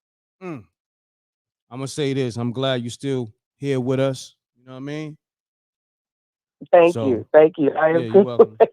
Yeah, that was crazy that you had like a premonition, so to speak. You know what I mean? Now, as far as my name, like I said, my family's from Mississippi. I have a sister that we call Honey. I have a sister that we call Suge. I got a brother we call Goody. It's more so a Southern thing. I remember one of your callers called in about a story about someone told her the nickname her father used to call her, and it was Turkey. That's a Southern thing. My dad used to call me that too when I was a kid. So I am the youngest, and I'm the runt. Now, I said I was 5'11". Believe me when I tell you I'm the runt. I'm the tall one. But it's kind of like calling somebody big, tiny. That's where big comes from in my name. The fine part comes from my good nature. And that's a family given name. Got you. So when you say good nature, you got to elaborate. You there? Yep, I'm still here. I said, yeah, when you say good nature, you got to elaborate on the fine part, because they want to know. You said on the fine part? Yeah. Well, okay, here's the thing about me. I'm more of an observer. So I don't really post a whole lot in the chat. When I did send that super chat, that was just me sending a super chat, just supporting. I actually just got home. But that was me, just saying that, I am listening in. I don't really say too much, but I will post a comment in the chat so people can see my thumbnail. Okay, definitely do that, and I'm gonna highlight it. But I mean, I'm not bad to look at. I will give you that. Ooh, got that confidence. Okay. Salute. All right, hold on, my bad. Hold on. The wolves came out. Hold on. Shouts to Big Fine. Okay, now is your name Big Fine in the chat room, or your name is something else? No, it is my maiden name. I'm married. It is my maiden name. It's under Ashley Jones. Ashley Jones. Okay, so yeah, leave a chat right quick. We because I seen DJ Moschino. He said let us see. Okay, I will. Shout out to DJ Moschino. Shouts to DJ Moschino. I guess he trying to shoot his shot early. I appreciate it, but I am married. Oh, you married? Okay. Yeah, my husband and I actually have a side hustle that we. That's why I just got home. We have a cleaning service. Oh yeah. Salute. Yeah, Salute during the day, I'm a claims processor. I do boring office work. I work in insurance, and in the evening, and on the weekends, we have a cleaning service that mostly caters to kids that are in school, they're in college, that can still be claimed on their parents' taxes because we pay under the table. That's what's up. Salute to So y'all. it works out for the kids. Yeah, we pay them enough so that they can live. Now, that's what's up. Big Fine. I appreciate you. They still waiting on that. They still waiting on that chat. You know what I mean? I'll put one in. I'm on my phone. I watch you on my TV. So I got you on the TV. As soon as I hang up, I will chat a little something, probably send a little something, and continue enjoying the show. I appreciate it. Big Fine. I appreciate the support, but also definitely, if you haven't, get that episode 2. It's dropping. Definitely. Minute. Like I said, I'm here for it. I just haven't tapped into it yet. I work a lot. I'm off tomorrow, so I'm going to take advantage of everything I need to tap into. So I appreciate your time. I appreciate you. Thank you. All right. Peace. Mutual audio. Yeah. You got something to say with the show. All right. State your name, where you calling from. Keep it clean. All right. Keeping it real. Calling right back from America. So basically, it's people from his own camp. I think ain't nobody gonna be questioning us. People mind frames be crazy. Somebody from your own camp got photos with, got history. Think about that. Then trying to intimidate people, got history, photos with these people.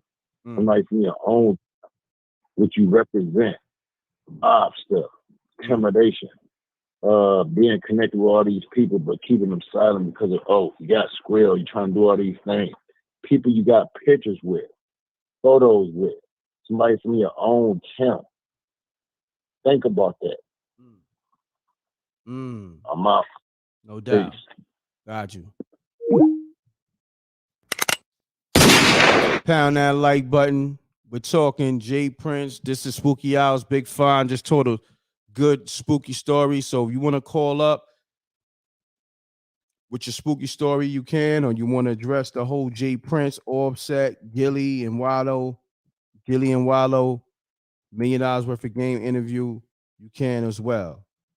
All right, let's get to it. On you want to talk about episode 1 and 2 of the Spooky Hour TV series. That's what we on. All right. Definitely support that. I'm gonna put the chat room. I'm gonna put the links in the chat room once again. You know what I mean? Run the numbers up on that. Salute to Talib. We got the Heavy Gym show. Talib is in the building. Appreciate you, homie. We got the Heavy Gym show that dropped a few days ago. Run the numbers up on that. I think that's might be episode 14 or 15, but run the numbers up on everything. Peace. Peace. What's happening? How you doing there, man? Corey, what's going on? Hey, chilling. I got you locked in, man. You know, Ab, I'm gonna call you back. I see you, Ab. I'm gonna call you back because I know Corey don't even call like that. But Ab, I'm hitting you right back. Yo, Corey, I know you got a story, or you want to elaborate on the whole Jay Prince situation? Oh, I just want to talk about a story. Okay, let's get into a spooky story. So on that note, let me just change the picture. That's how I look. Boom.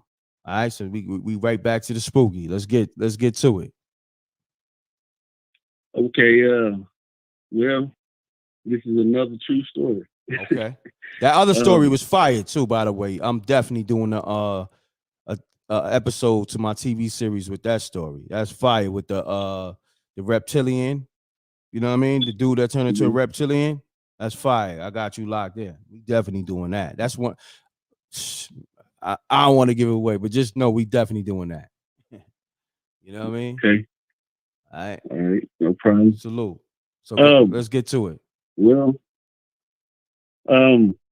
I say about 2017, I was in Dallas, Texas. Yo, hold on, my brother. Do me a favor. Take me off the earpiece or speaker, because I need you crispy. You sound far away and it sounds kind of muffled. So I need you crispy.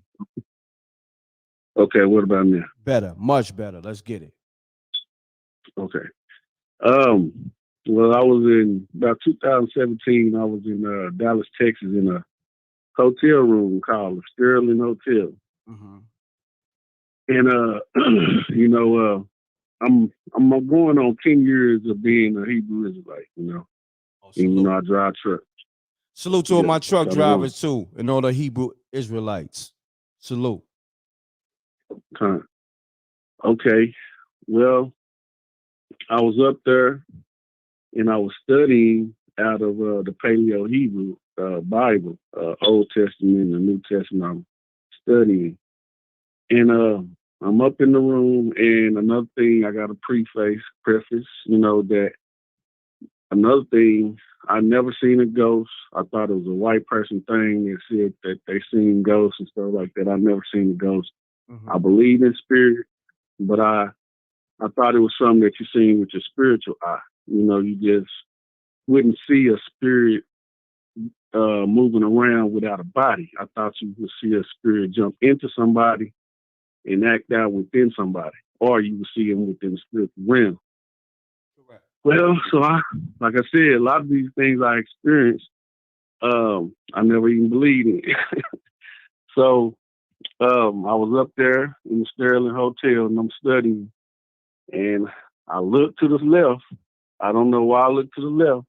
And like I said, at this point, at that time, I've probably been in the truth probably about 7 or 8 years or whatever. So I ain't drinking, I ain't drunk, I ain't on nothing, you know, again.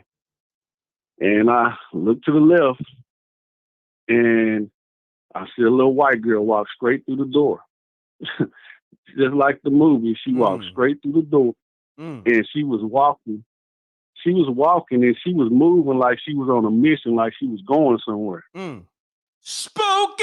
She walked through the door and I say she took about 2 steps and she looked up at me and we caught eyes. I mean, we locked eyes. She was just as surprised to see me as I was surprised to see her in that room. And I'm telling you, this is Yahweh's honest truth. No lie. This actually happened. And I didn't even believe in ghosts. And I could see her. I could see her clear as day. She was actually about 8 years old. Wow. She had a dress on. She was white. She was a little white girl. And like I said, she stepped through the door, walking like she was headed somewhere, like she was going somewhere. And she looked up to see me, like you could see she was surprised that I was there. And and we locked eyes. And as we locked eyes, I say she faded away in about, how long did it take? It probably took about a second or a second and a half for her to fade out from that position. And then she was just gone. Wow. That's spooky as hell, my brother. So in that moment, right? Spooky! Right? In that moment, like, explain, because you know, like when you see something scary or something spooky, did the hairs on your neck raise up? Like, did you get goosebumps? Explain that. This is, I could tell you the honest truth, m.reck. Was you scared? funniest Was you trip. scared? Just keep the truth. With a hunt, I could put my right hand up. In these situations, I'm never scared. Salute to you, my brother. Salute. Now, I done been in a room and you feel something over your shoulder and it give you the chills and all that, but those two situations, I don't know if I didn't have time to get scared or what. You know what I'm saying? But I was not, because I guess because I experienced these type of things like my whole life, kind of like, even though it was the first time I ever seen a ghost, the other time was my first time seeing something like that, I wasn't scared. I can honestly tell you, I wasn't scared. No hair stood up or nothing. Wow. I wasn't scared. I want to salute you on that, man. Salute, because most people, that'll definitely, had them shook. But in these situations, these two situations that I know about, when you call with these instances, man, you held your ground. The other one, you said you was ready to take that 3 pound 7, or was it a 4 pound? It was a 3 pound 7 or a 4? No, it was a 45, I believe, right?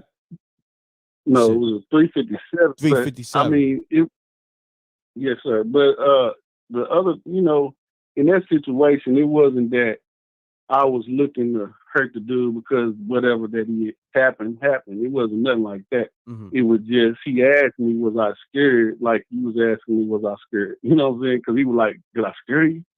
And I was like, no. And I was telling him why I wasn't scared. So, and I wasn't looking to pull up on him like to try to hurt him like after the fact. Like right now, if I was to run across him, I want to investigate like what is going on. How did you do that? What are you? You know what I'm saying? To get answers, not to hurt him. Got you. Now, definitely that story was phenomenal, as well as this story was a great story. Shouts to Peach. Peach is saluting you. That's the Spooky Hours OG. She got a lot of some of the flyest, spookiest stories. So I want to hit you with the spooky stamp again. Spooky! Okay. On that story. I appreciate it. I got some more. Okay. Couple more. Nah, definitely tap in with me. And call me up next week with another story. Appreciate you, Corey. I'm gonna call Ebony back. And she always got Ebony from Detroit. She always got some fly stories as well. So I appreciate you, homie, man. You know what I mean? And I'm gonna send a link to episode 2. You know what I mean? For the Spooky Hours series. Okay, cool. All right? Shalom. And this is true. And I ain't gonna be just calling just to be calling. This is true story. No doubt, my brother. I believe you. I appreciate you. Salute. All right. Peace. Let's get to it, man. We still talking Jay Prince, but this is Spooky Hours. So shouts to Big Fawn. She jumped it off. She set the tone. Now everybody's calling with their spooky stories. So that was the homie Corey. So Ebony, pick up the line. Make sure it's crispy. Make sure you got your audio muted. I'm calling you right now. Ebony from Detroit. Let's get it.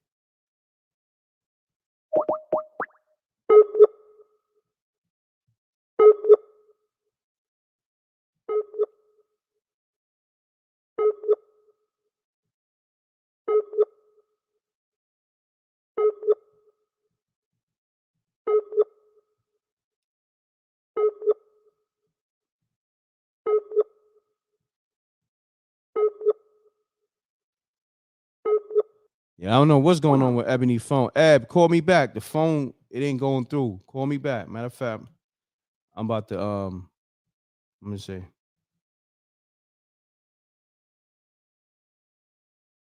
Texting her now.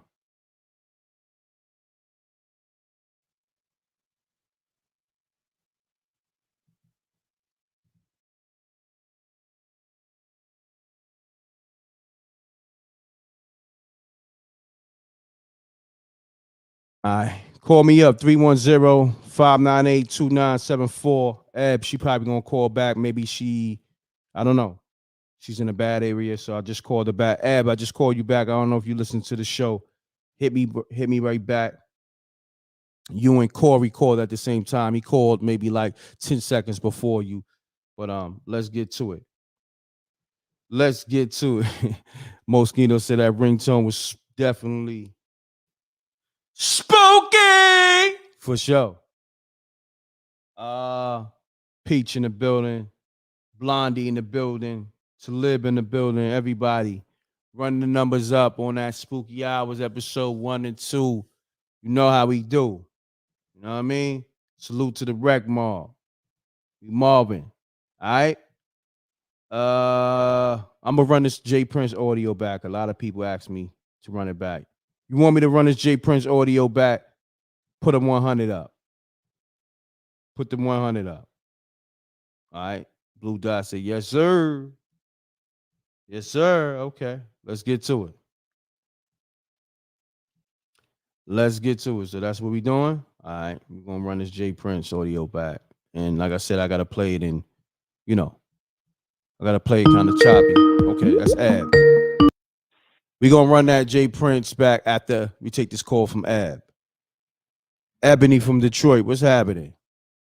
Hey, what's happening? What's going on? Everything good. I called you back. I don't know if you got it or not, but what's going on? Yes. I was having some troubles with my internet. Okay. But I definitely got a spooky story. Let's get it. Let's get to the spooky. Okay. Appreciate you. No problem. So this was like back in the early to mid 2000s. I never forget, I was at church. Now, on this particular day, they had a bring a loved one to church day. And so I remember that it was 2 church members. They had invited their uncle to church. And so, he was worldly. So, of course, I guess he didn't know what to expect in church, I guess. So anyways, they were walking down the aisle, and his nieces, they had went to sit down, but the uncle, he just kept going like towards the pool pit. And anyway, so when he got towards the pool pit, he had a jacket on, he threw it off, and he started dancing as if he was in the party, okay? And I remember the pastor, he was just quoting different texts out the Bible and stuff like that. And next thing we know that the audio had stopped in the church, the lights was flickering on and off. And when that happened, so the guy, whatever, he just became possessed. And it was almost like, you know how you like fly, but not really? That's what he was doing. He was just like going back and forth, like around the church. And could nobody catch him or do nothing. Wow. I remember this one, it was a deacon. There's one deacon got close to him, and he just like knocked him down, like fell out. It was like 2 or 3 deacons. Yeah, that's how powerful he was. That guy was. So, from, I guess, your position, was he possessed or what was going on with him? Yep. Well, that's exactly what was going on. He was possessed. Yep. He was. Yes, this man was really, really, really possessed. Yep. Because, like I said, like he had the lights flickering on and off at the church, and everything. Oh, yeah. Wow. Yep. That's spooky as hell. That's spooky. So, and then I remember like they had to like pray over him, and when they did, he was just like running, full force. He ran.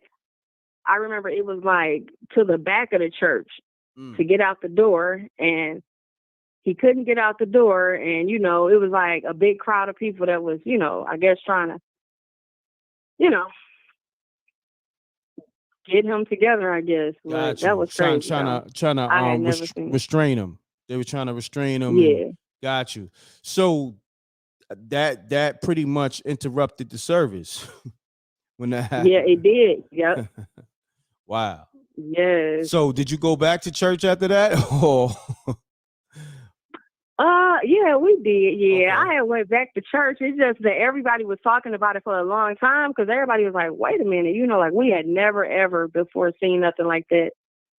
That was definitely crazy though. So explain the energy. Did you feel the energy when he was possessed? Did you feel the energy in the church when that was happening? Yeah, I did. Yep, I did. you know, and then it's like looking at them like you knew that it was something dark there because you know, as some people say, like you could look at a person and tell when there's no soul there in their eyes or when it's just pure evil, and that's just how he looks. Like I had never ever seen, you know, nobody this evil or, you know, dark or whatnot. But yeah, that was real. That was something different. Salute. I'm gonna say this. Hold on, let me do this, man, because over here we give kings and queens their crowns. No, I don't know if you can hear the applause, but right now I got the applause on. Okay. You've been telling. It. Not a problem. We appreciate you. I appreciate you. You've been telling some phenomenal, spooky stories from the beginning, and you've been real consistent. You almost, you know, how long you been rocking with Spooky Hours? 2 years now. So you've been rocking from the beginning. Yeah. Wow. 2 years, yes. Now, was you always calling up, or you was just supporting the show from afar, from in the beginning? No, I was always calling up. Oh, okay. So you're a Spooky Hours OG storyteller. Yep. Wow. Let me give you your flowers. Let me give you your crown. Salute to you. Thank you. Wow, Ebony.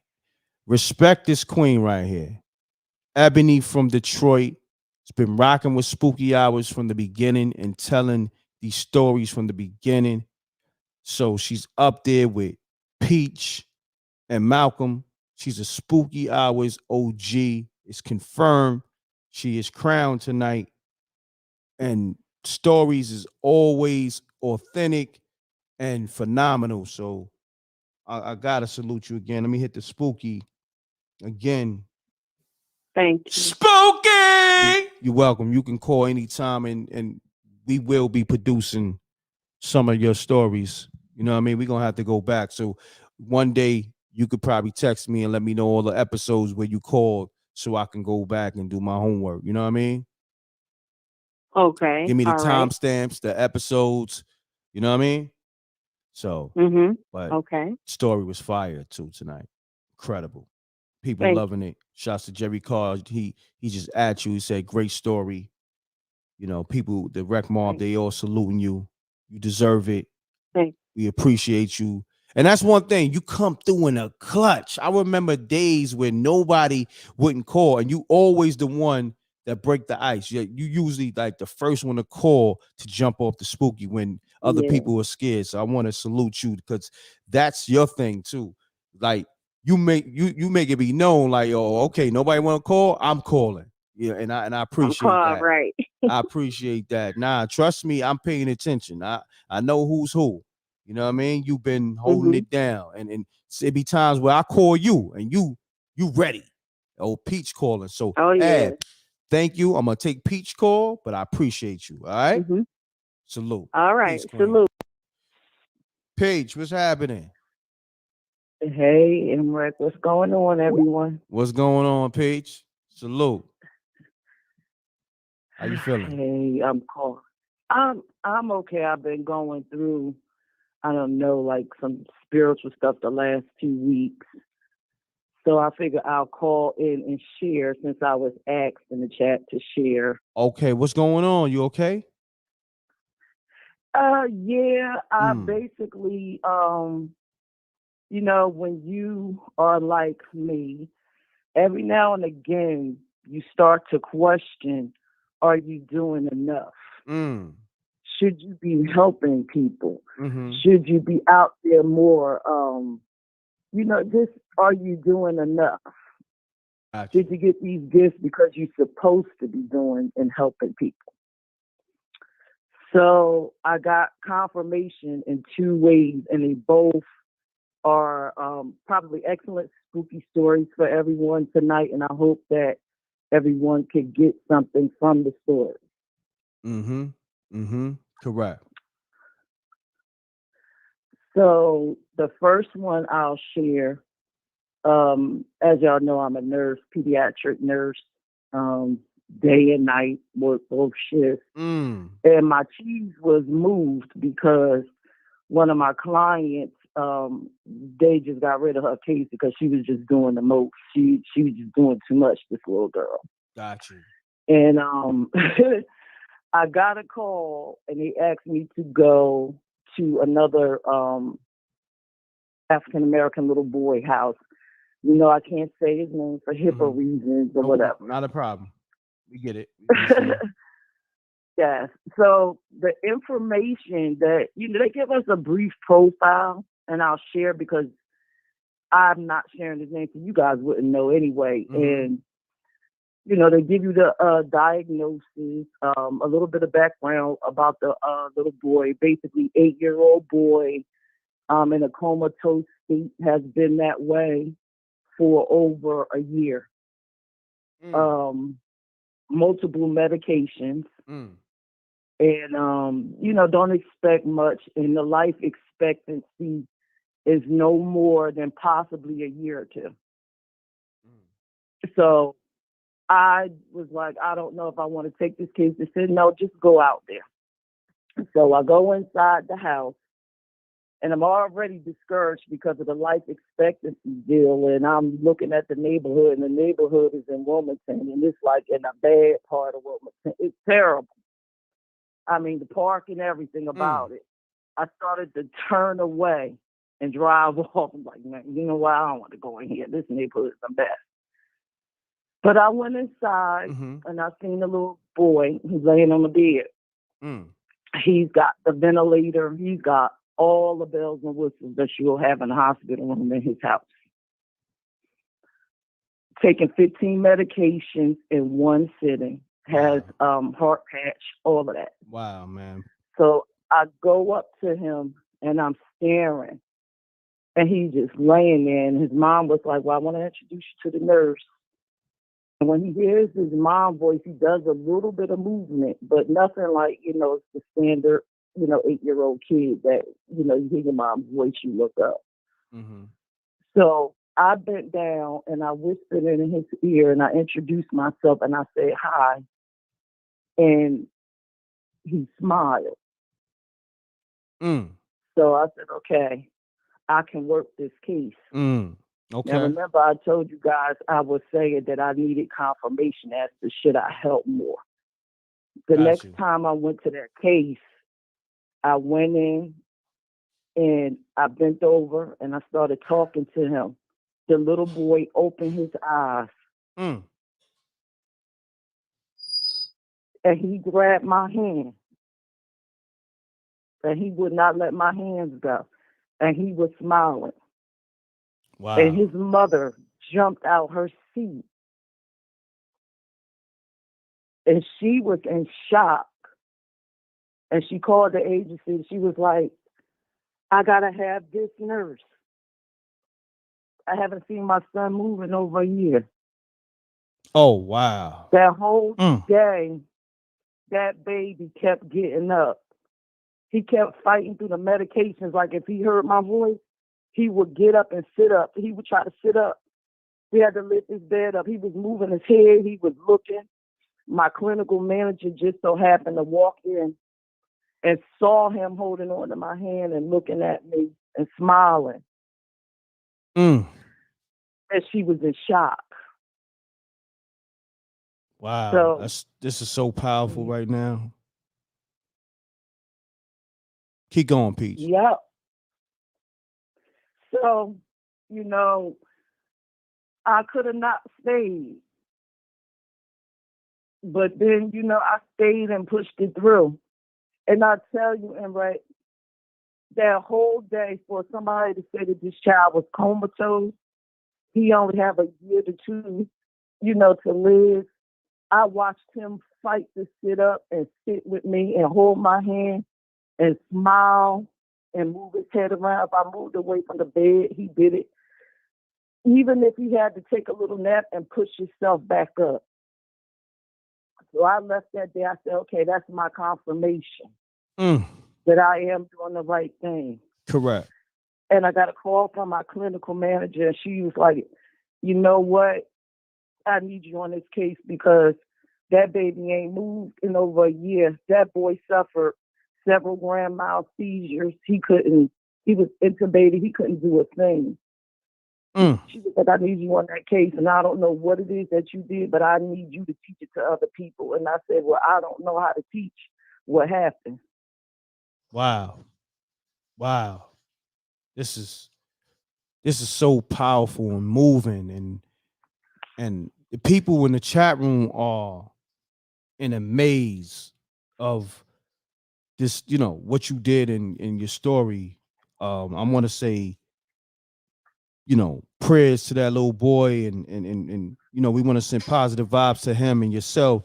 So what's the current status of the little boy right now? Well, on Tuesday, he's the same. He has the same everything because this just happened last week. So Tuesday, the clinical manager is going to come out on my shift to try to figure out what exactly I'm doing and to get me to train the other nurses to do it. But like I said, I can't teach what happened.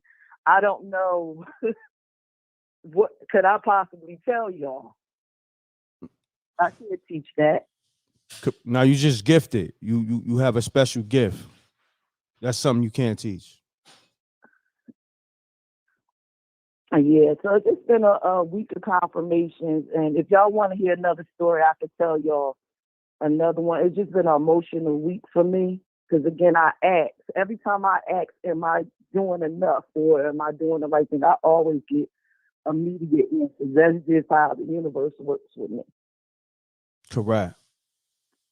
Well, this was a powerful story, moving in so many different ways, and we want to just give you all the praise. And man, that's when I hear stories like this, we know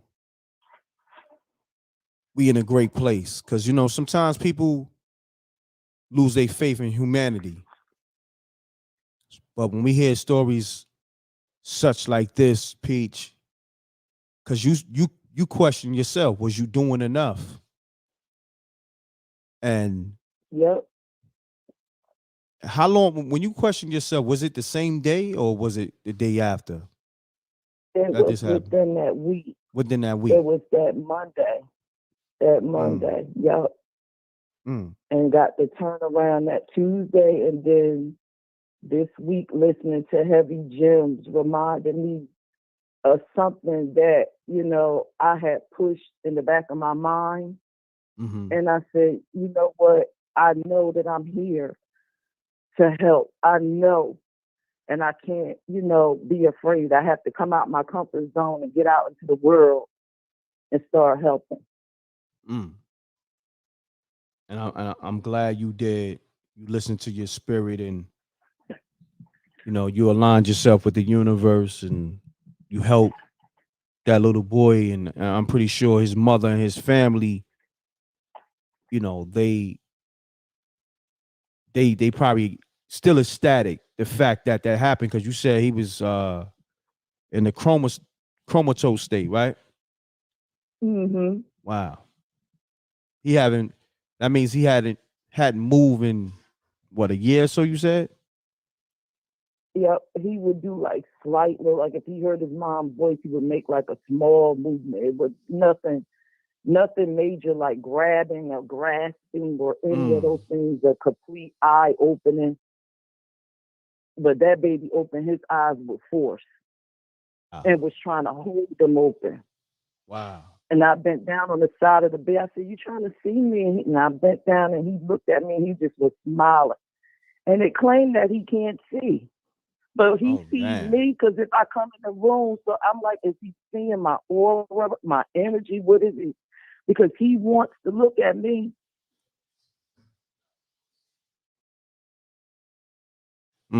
Wow. Amazing. I'm speechless. Now, if y'all want me to tell another story, I will, but I can call back. I don't know how many people waiting in the queue. Look, this story, I don't know if I want to even go into another story because this story is so powerful and phenomenal that if I do hear a story, it got to come from you. So if you want to go into another story, you can. But this one right here is on a whole nother level. Okay. Take your time, Peach. I'll tell you another one. Okay. Thank you. I was listening to Heavy Gems, and Talib started talking about the seeds, and it reminded me of a space that I was in my life. Like I told you, I always get to see my future. Like I came into the world knowing that I would get in 3 serious relationships, which would lead to marriage. I always get to see the people that I'm going to be with. I always get to see future events going on in my life. So when I heard Talib talking about the seeds, it pushed me back to like the early 90s. I was starting to have dreams, I'd say around maybe 93, 94, sitting on my porch. Always when spirit wants to talk to me is always in a comfortable space like my porch or somewhere in my living room in the house where I grew up. But I remember the first dream. I was on my porch and this man used to come and sit and talk to me. For some reason, I really couldn't see his face. It's like it wasn't, meant for me to see him, but I could recognize his voice or whatever. And I knew it was always the same man. And he would talk to me about how I need to start collecting seeds, get seeds, and start to grow things and learn how to grow things. And you need to tell people about the importance of getting seeds at this moment. And I would just listen to the man in my dream, and I'm like, I don't know if I want to collect any seeds. Mm-hmm. And he said, well, it's important that you do. And then I will always wake up because I didn't want to hear the rest of what he had to say. So I kept having this dream, just reoccurring throughout the years, and then it stopped.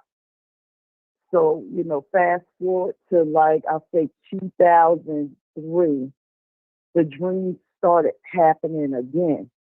But this time I sat and listened to the man and he told me you need to collect the seeds because it's very important. And I'm like, well, why do I need to collect seeds? Mm-hmm. And he said, because something is going to happen in the world and everybody needs to be prepared. So you have to get these seeds, get seeds of everything that you could get your hands on. And I just sat and listened to the man sitting on my porch. And every time we finished talking, I would see me going into the mental hospital. Once I started doing it, I saw that my husband was going to have me placed in there and said I was mentally insane, had me committed. So wow. I didn't do it. I chose my children. I every time I had the dream and the man would talk to me, I would tell him I cannot do it because if I do that, I won't be able to see my kids grow up. I'm going to be placed in a mental hospital. He's going to put me in there. And I used to always tell my best friend, I keep having this recurring dream. It's telling me to get seeds, but I know if I do it and I start stocking it up and I start talking about it, my husband is going to put me in a mental hospital. So I'm going to choose my children this time. And he used to eat at me a lot. And then eventually, how as life go on, you push it to the back of your mind. So in 2000 and I'll say 19, me and my ex-husband, we went to the Bahamas. Mm-hmm. So we went on an excursion off the ship. We went into a small restaurant. And he was such a jerk. Every time, and I don't know why he used to do this. Fellas don't never do this. When you go to a restaurant and out and with your lady and you're in a foreign country, don't get up and leave us for long periods of time. He used to do this thing where before he could eat, he has to do a number 2 and smoke a cigarette and all that. So he would leave me in the foreign place and just sitting here. So he did it this time. And a man of, they call, I guess they say Bahamian. I can't even say it like they say it. Mm-hmm. He was walking past the restaurant and he saw me. And he walked back in and he said, "Hey, sister." And I looked and I'm like, okay, is he about to sex traffic me? Why is he coming up to me? And he said, no, no, no, no, no, no, no, sister. Listen to me. And then I was like, okay, I know he's not here to harm you. And the voice sounds familiar. He said to me, and I kid y'all not, he said, "Did you get the seed?" I said, "No." He said, "No worries, sister. No worries." He said, "This is what you do." He said, when you go home, you go to one of those farmers market or the market and get a tree. He said, "Get a tree because you're going to need something to eat on the land of your house. It's going to be bad times. Because if you get the tree, the fruit on there is going to have seeds, and get as many as you can afford." And he told me, "Don't feel bad because it's not too late." And he said, "Blessing sisters, I know you're going to do it this time." And he walked off, and that just blew my mind. That blew my mind. Mind blowing. Today, currently in my yard, after that situation, when I came home, the first thing I did was run to the farmer's market right here around me, and I got the tree. I got a peach tree. Peach tree and I at that. planted it in my yard. Wow. And what's so funny, at the time, no one was calling me Peach, right? But once I got this peach tree and I put it in the yard, and I started going out into community doing things, because I do a lot, I have 2 nonprofits and things of that nature. And ironically, the people out there started, I didn't give myself this name. The community gave me the name, Peach. Wow. Salute. Salute. Salute, Peach. Wow. Phenomenal story. You earned your name through the seeds and the trees. And I love the work that you're doing. Wow. Keep doing it. Don't, you know what I'm saying? Don't never question yourself. No, you know what? That was a blessing that you questioned yourself. Was you doing enough? Because you're doing the work though. You're doing the work. So I guess that you know what it was? You questioned yourself and the universe responded. Yeah. When you helped that little boy. Heavily. And I thank you, Talib, because when you said that seeds part, it reminded me, and I had to get off the daggone live for a minute and rewatch. Shouts to Talib. That's my brother right there. Y'all watch Heavy Gems. I think that's episode 14 or 15. I'm trying to remember, man. It's hard with someone. I got so much going on, but the last Heavy Gems that dropped about 4 days ago, go watch that. I think we dropped that. That was Thursday, right? Yeah, Thursday. So about 4 days ago. Go watch that Heavy Gems on m.reck.tv. Watch all the shows, but definitely run that up. Shouts to Lib, Heavy Gems. And we got the Unsung Heroes show dropping tomorrow. And we got an Unsung Heroes I put up earlier in the week with the full Snipe Life interview. Go check that out as well. DJ Moschino in the building. Shouts to DJ Superior. We working. Peach, I appreciate you. Love your stories. Love the work you're doing for these kids and for the people.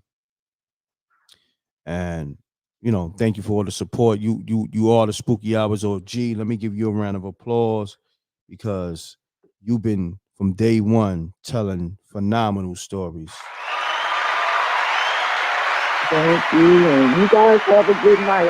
If you still on, I'll call in a little later with something more lighthearted, because those were kind of those is powerful stories. I could tell that you was holding tears back. I don't know if tears came from your eyes, but I know with those 2 stories that you told, I could tell that tears was either coming down your face or you was holding them back. Yeah. So I want to say to you, stay strong. You are strong. We appreciate you. Thank you. And salute to you. You know what I mean? We give crowns over here in mrecktv. I don't really do too much flowers. I feel like we got kings and queens over here, so I like to give kings and queens they crowns. That's what I'm doing. Flowers die. You know what I mean? Kings and queens are legendary. Legends live forever.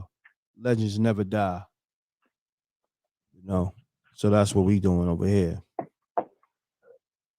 Thank you. Yeah. Y'all have a good Welcome. night. Have a great night, Peach. Appreciate you. Bless you. Peace and blessings.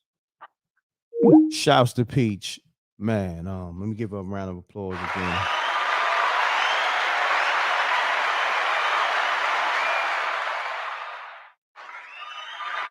So, on that note, we are in spooky hours overtime. I'm gonna end the show with that. Those are two powerful stories. I don't think I want to have, I don't want to hear no story after that. Oh, matter of fact, we got Lala. Lala she's like a spooky hours OG too. Lala, what's going on with you? Yo, what's up, Red? What's happening with you, Lala? Yo, Peach just hit a chord with me. The first story she told, like I was gonna call and give, some kind of spooky story, whatever. Mm-hmm. But when I heard her story, I said I have to tell you about this particular story. Okay, not a problem. Now look, hold on. Before you go there, if it wasn't you, I was about to wrap the show. But the fact that you've been calling, you were, but you did say you was gonna call, so I didn't know if you were still calling. And then the fact when she told those powerful stories, I'm like, yo, it's so powerful. I want to end it with that. But you've been telling phenomenal stories for a long time too now. You know what I mean? So it's only right that I allow you to, speak your piece. Yeah, you got the floor, Lala. I mean, when she was so it's going to be kind of a 2-part story. I'm going to make it short as I can. Okay. But when she was telling the story about the kid that had the issues, I worked at the hospital, and at the time, my job, I was a patient transporter. And I would just go to people's rooms and take them down to get tests done and whatever. Mm-hmm. I go in this one particular room. It's a kid. This kid was probably around 16, but he was wheelchair bound. And not only wheelchair bound, but he couldn't talk. He couldn't speak. He couldn't do nothing. So when I walked in the room, you have to announce who you are. I tell them my name. My name is kind of unusual. Mm-hmm. Hey, I'm such and such. I'm going to say Lala. Mm-hmm. I'm Lala. I'm here to take you down to get an x-ray. When I walked in the room, this little boy, he put his arms in the air. He was like, Lala. His mama started crying. Now, I'm not thinking anything about it because I don't know. This little boy don't talk like that. Mm-hmm. So when I came in the room, he just put his arms in the air. He was like, la la. I was like, yeah, I'm going to take you down and get an x-ray. His mom was crying. I said, why are you crying? She said, because he don't talk to nobody. Wow. Like, why is he talking to you? I'm like, I don't know. So, I'm getting him ready. We take him down to get an x-ray. And then I bring him back. And that's unusual. Normally, when you take somebody down, somebody else brings you back, but they ask me to wait with them and bring them back. Now, he was in the hospital for a minute. Right when I tell you, every time he had to get moved anywhere, they called me to do it. Wow. That's highly unusual. It's always a different person that takes you to get different tests done. Correct. I'm gonna say by the third day, I went to go take him to go do something, it was like 10 doctors in the room. And they was like, how did you get him to talk to you? I mean, this little boy, he was talking to me. I would ask him, how are you doing? I'm doing fine. And I mean, he would talk to me. How you get him to interact with you? Like, I mean, I said, I don't know. I'm just talking to him. I don't know what I did to get this little boy to spark, but his mom was so grateful that I was the one that, you know, transported him wherever he had to go because I understood him. And she said, I've been telling these doctors that he can talk, but he only talks to me. And they didn't believe me. Now they see that he can talk, but he just have certain people that he will talk to. Anyway, so when Peach was telling that story, I heard the crackling in her voice. I knew that it was genuine. And I said, I just remember this story. His name was Michael. And I never forget that little boy. Wow. But Brad, at the time, you know, I got my own kids. And you know, I'm going through life, I'm doing my thing. But that situation got me prepared to deal with my own child. One of my children had special needs, and he was very disabled. He was he had seizures. So all of a sudden, after that interaction, my son started having seizures, and he started regressing, and he started having a lot of issues.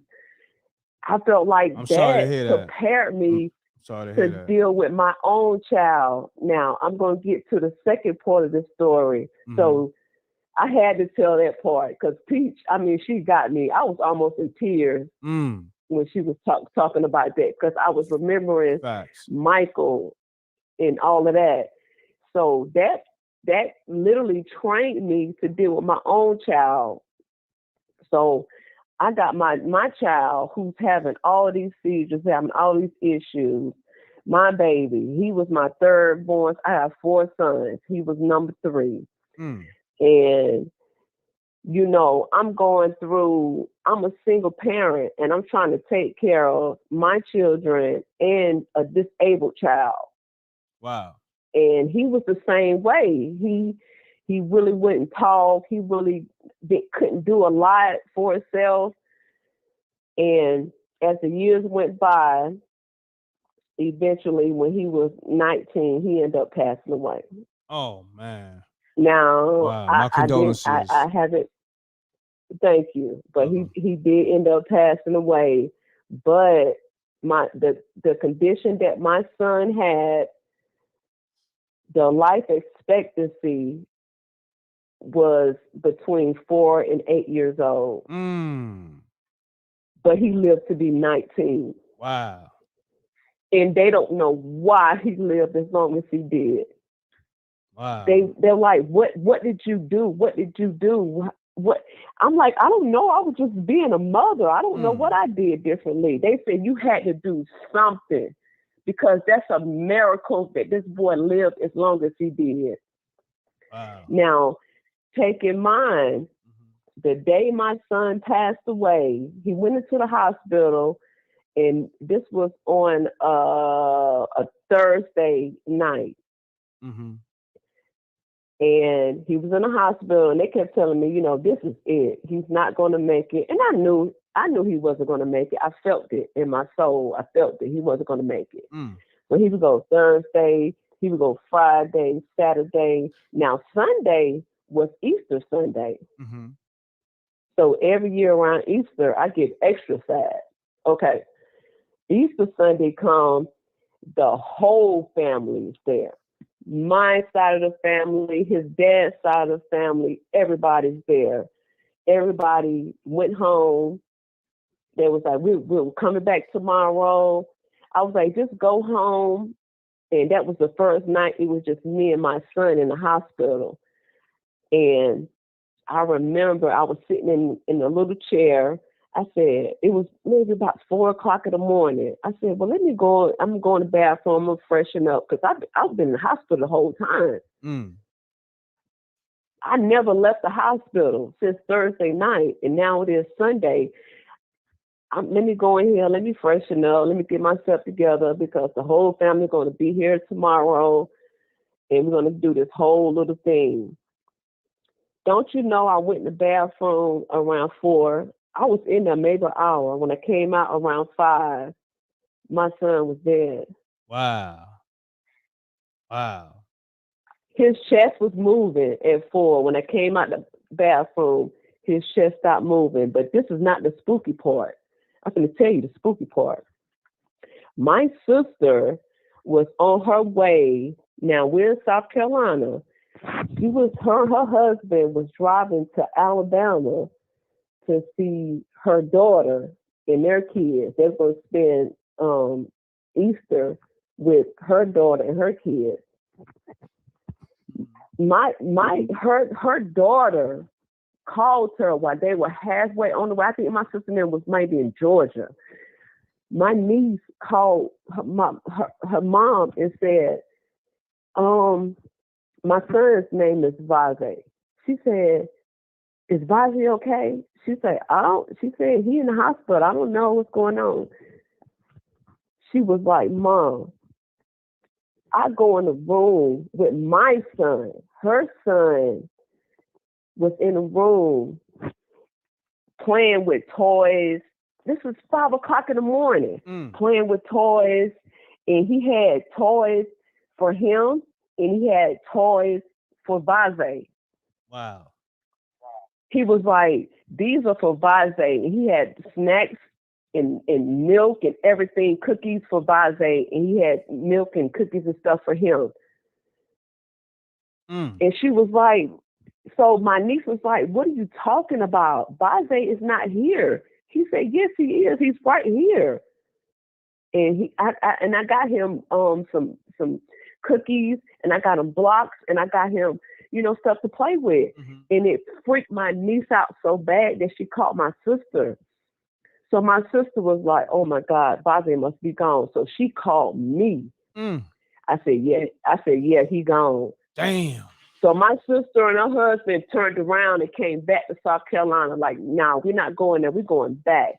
When the moment my son passed away, the first person that he visited was my niece's son, who has the same condition that he has. Wow. Yeah. This is eerie. When my sister told me that, and she was like, why would he go to him? I said, he went to him because he has the same thing he has. That's why he went to him. It was almost like he went to tell him or to warn him or whatever, but the little boy give him comfort.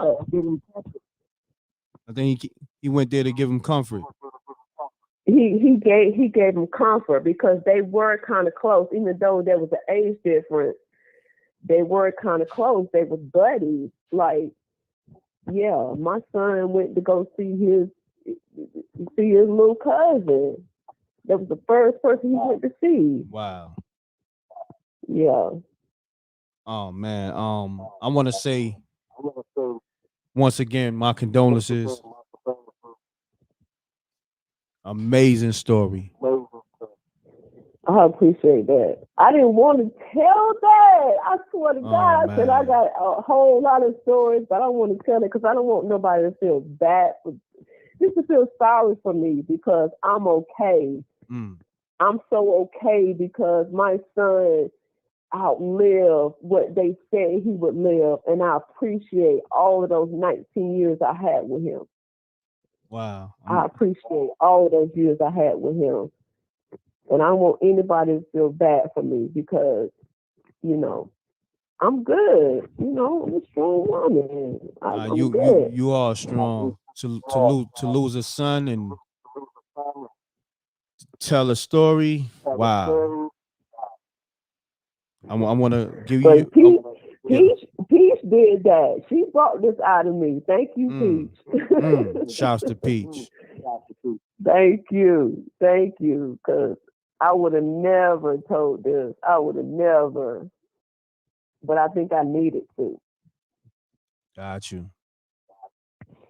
I appreciate you calling, Ed. My condolences once again. You're a strong woman, and I want to give you your crown because you've been telling phenomenal stories on Spooky Hours from day one. All right, so I want to give you a round of applause. Yeah, I appreciate that. And then also phenomenal story, so I gotta hit it with the spooky. Appreciate you, and God bless you and your family. And we want to send prayers to your son. You know, he's in a better place. Yes. And you know, stay strong. Absolutely. We here with you. You family. You family. You know what I mean? You can call me anytime. Not just to tell your story. You know what I mean? You family. Absolutely. Yeah, I know that. Lala, appreciate you so much. All right. I appreciate you too, Red. You giving me just a way to get this stuff out of me. Not a problem. Basically. That's what my platform is for. It's for the people. Anytime. You can call anytime. I don't care whatever's on your chest, or you just want to just call in. It's all good, Lala. You family. Mm-hmm. All right? And you all right. Stay strong, okay? All right. All right, Lala. Peace. Have a great night. All right. Wow. Tonight was phenomenal. Nah, I think she had the phone, you know, she might have had her laptop on or her TV, so that's where the echo was coming from. But I appreciate that, Cynthia. It's not me. You know what I mean? She must have turned the let me give a round of applause to all the queens. The queens give the best stories, and I want to shout to Corey. Wow. Tonight was amazing. Amazing. Everybody, Wreck Mob, let's salute those queens. Salute Corey. Man, Queens, Big Fine set it off with the spooky story. Then I believe I want to say Corey called behind her. Then Ebony, then Peach, and then Lala. So yeah, we for the most part we talked about the whole Jay Prince, Offset, and Takeoff, and Gillian Wallow, $1 million a podcast, you know, situation, $1 million worth of game on, you know, podcast situation. But we got some incredible stories, not just spooky, but some real life, powerful, moving, amazing, just phenomenal stories, man. And over here at mrecktv, each one teach one. You see Pete said to live motivated her to tap into her gifts. So, you know, this is what this platform is about, man. Each one teach one, man. Like we here to motivate and uplift people, man. You know, besides being entertained, that's what my platform is about, been about. A lot of people during the pandemic, you know, my platform helped a lot of people, you know what I mean? You know, with everything. Cause, you know, it felt like the end of the world when that, you know what I mean? When that COVID and that pandemic hit, you know, and that's what I'm saying. So I'm rocking with the people, you know, forever. Salute to the Wreck Mob. And you know, peace to the earth. And you know how we do. We salute everybody. And I appreciate everybody. Gina Rose in the building. Blondie, Keita T, Scott, Big Zesty, Deacon Weezo. He probably sleep in the back of the church. That's my guy. But phenomenal show, man. Let me give a round of applause for the Rec Mob as well.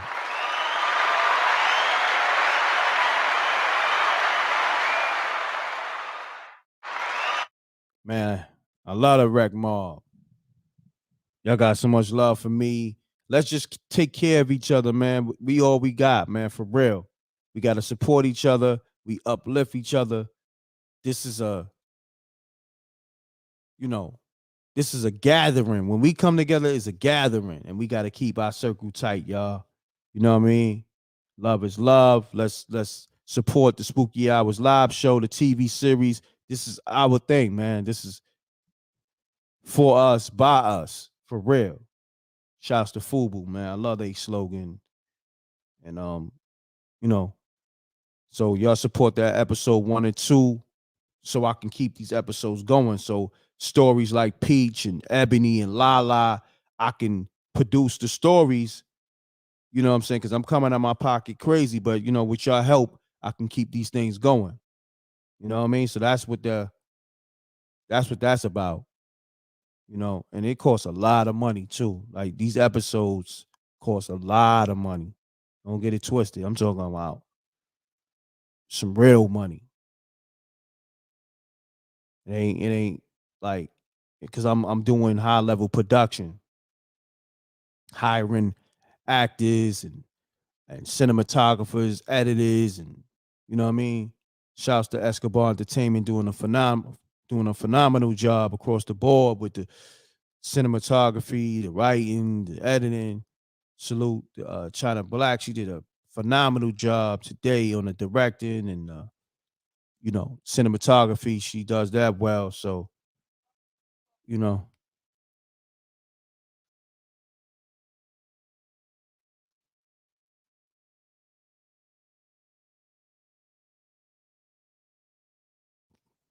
But yeah, y'all. Salute, man. That's all I do. Salute, uplift people, and help a lot of people. On that Lala story, I'm not taking no more stories. That's it. I'm wrapping this show up. We went to Spooky Hours overtime, and yeah, it's a lot of production, y'all. Lala's story was, she lost a son, and she told the story. So I'm gonna end the show on that. And Peach told a powerful story. So yeah, I'm closing it out with that. All right. Appreciate y'all. Tap in next week or when I do a live. I did a live the other night, the other day, speaking on Ludacris, kind of throwing shots at Nas. Ludacris won his just due. So I think he's using the 21 Savage approach, trying to troll Nas to bait him into a battle or whatever. So go check that live out. That's on the channel. You know what I mean? I broke that down because that been brewing. A lot of people don't even know. Like, I does this hip hop thing.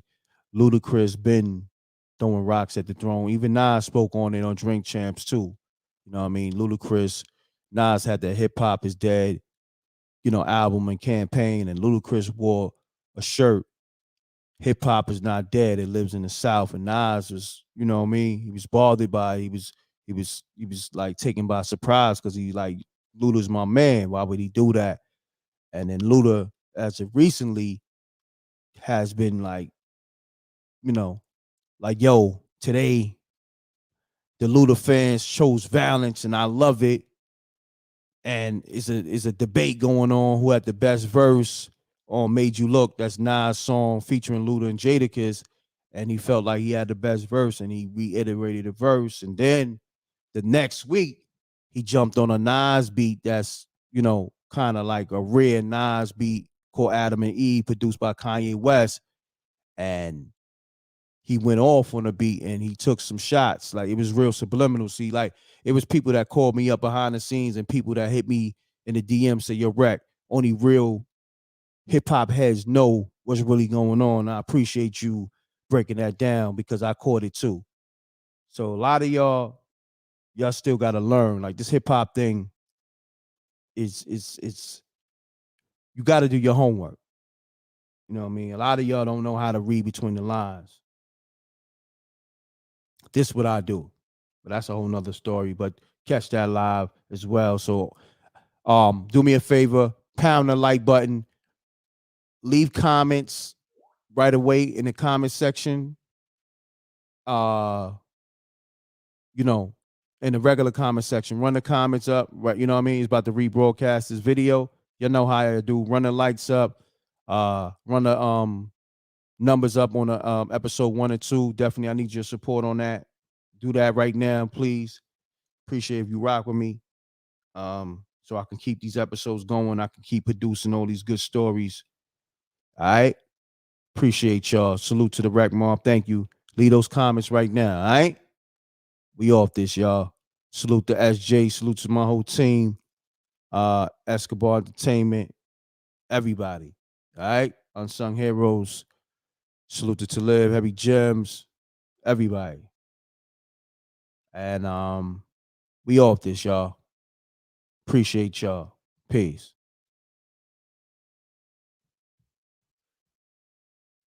Where's my outro? It's crazy. All right, I got it. Run those comments up, y'all, right now in the regular comment section. Thank you. Peace.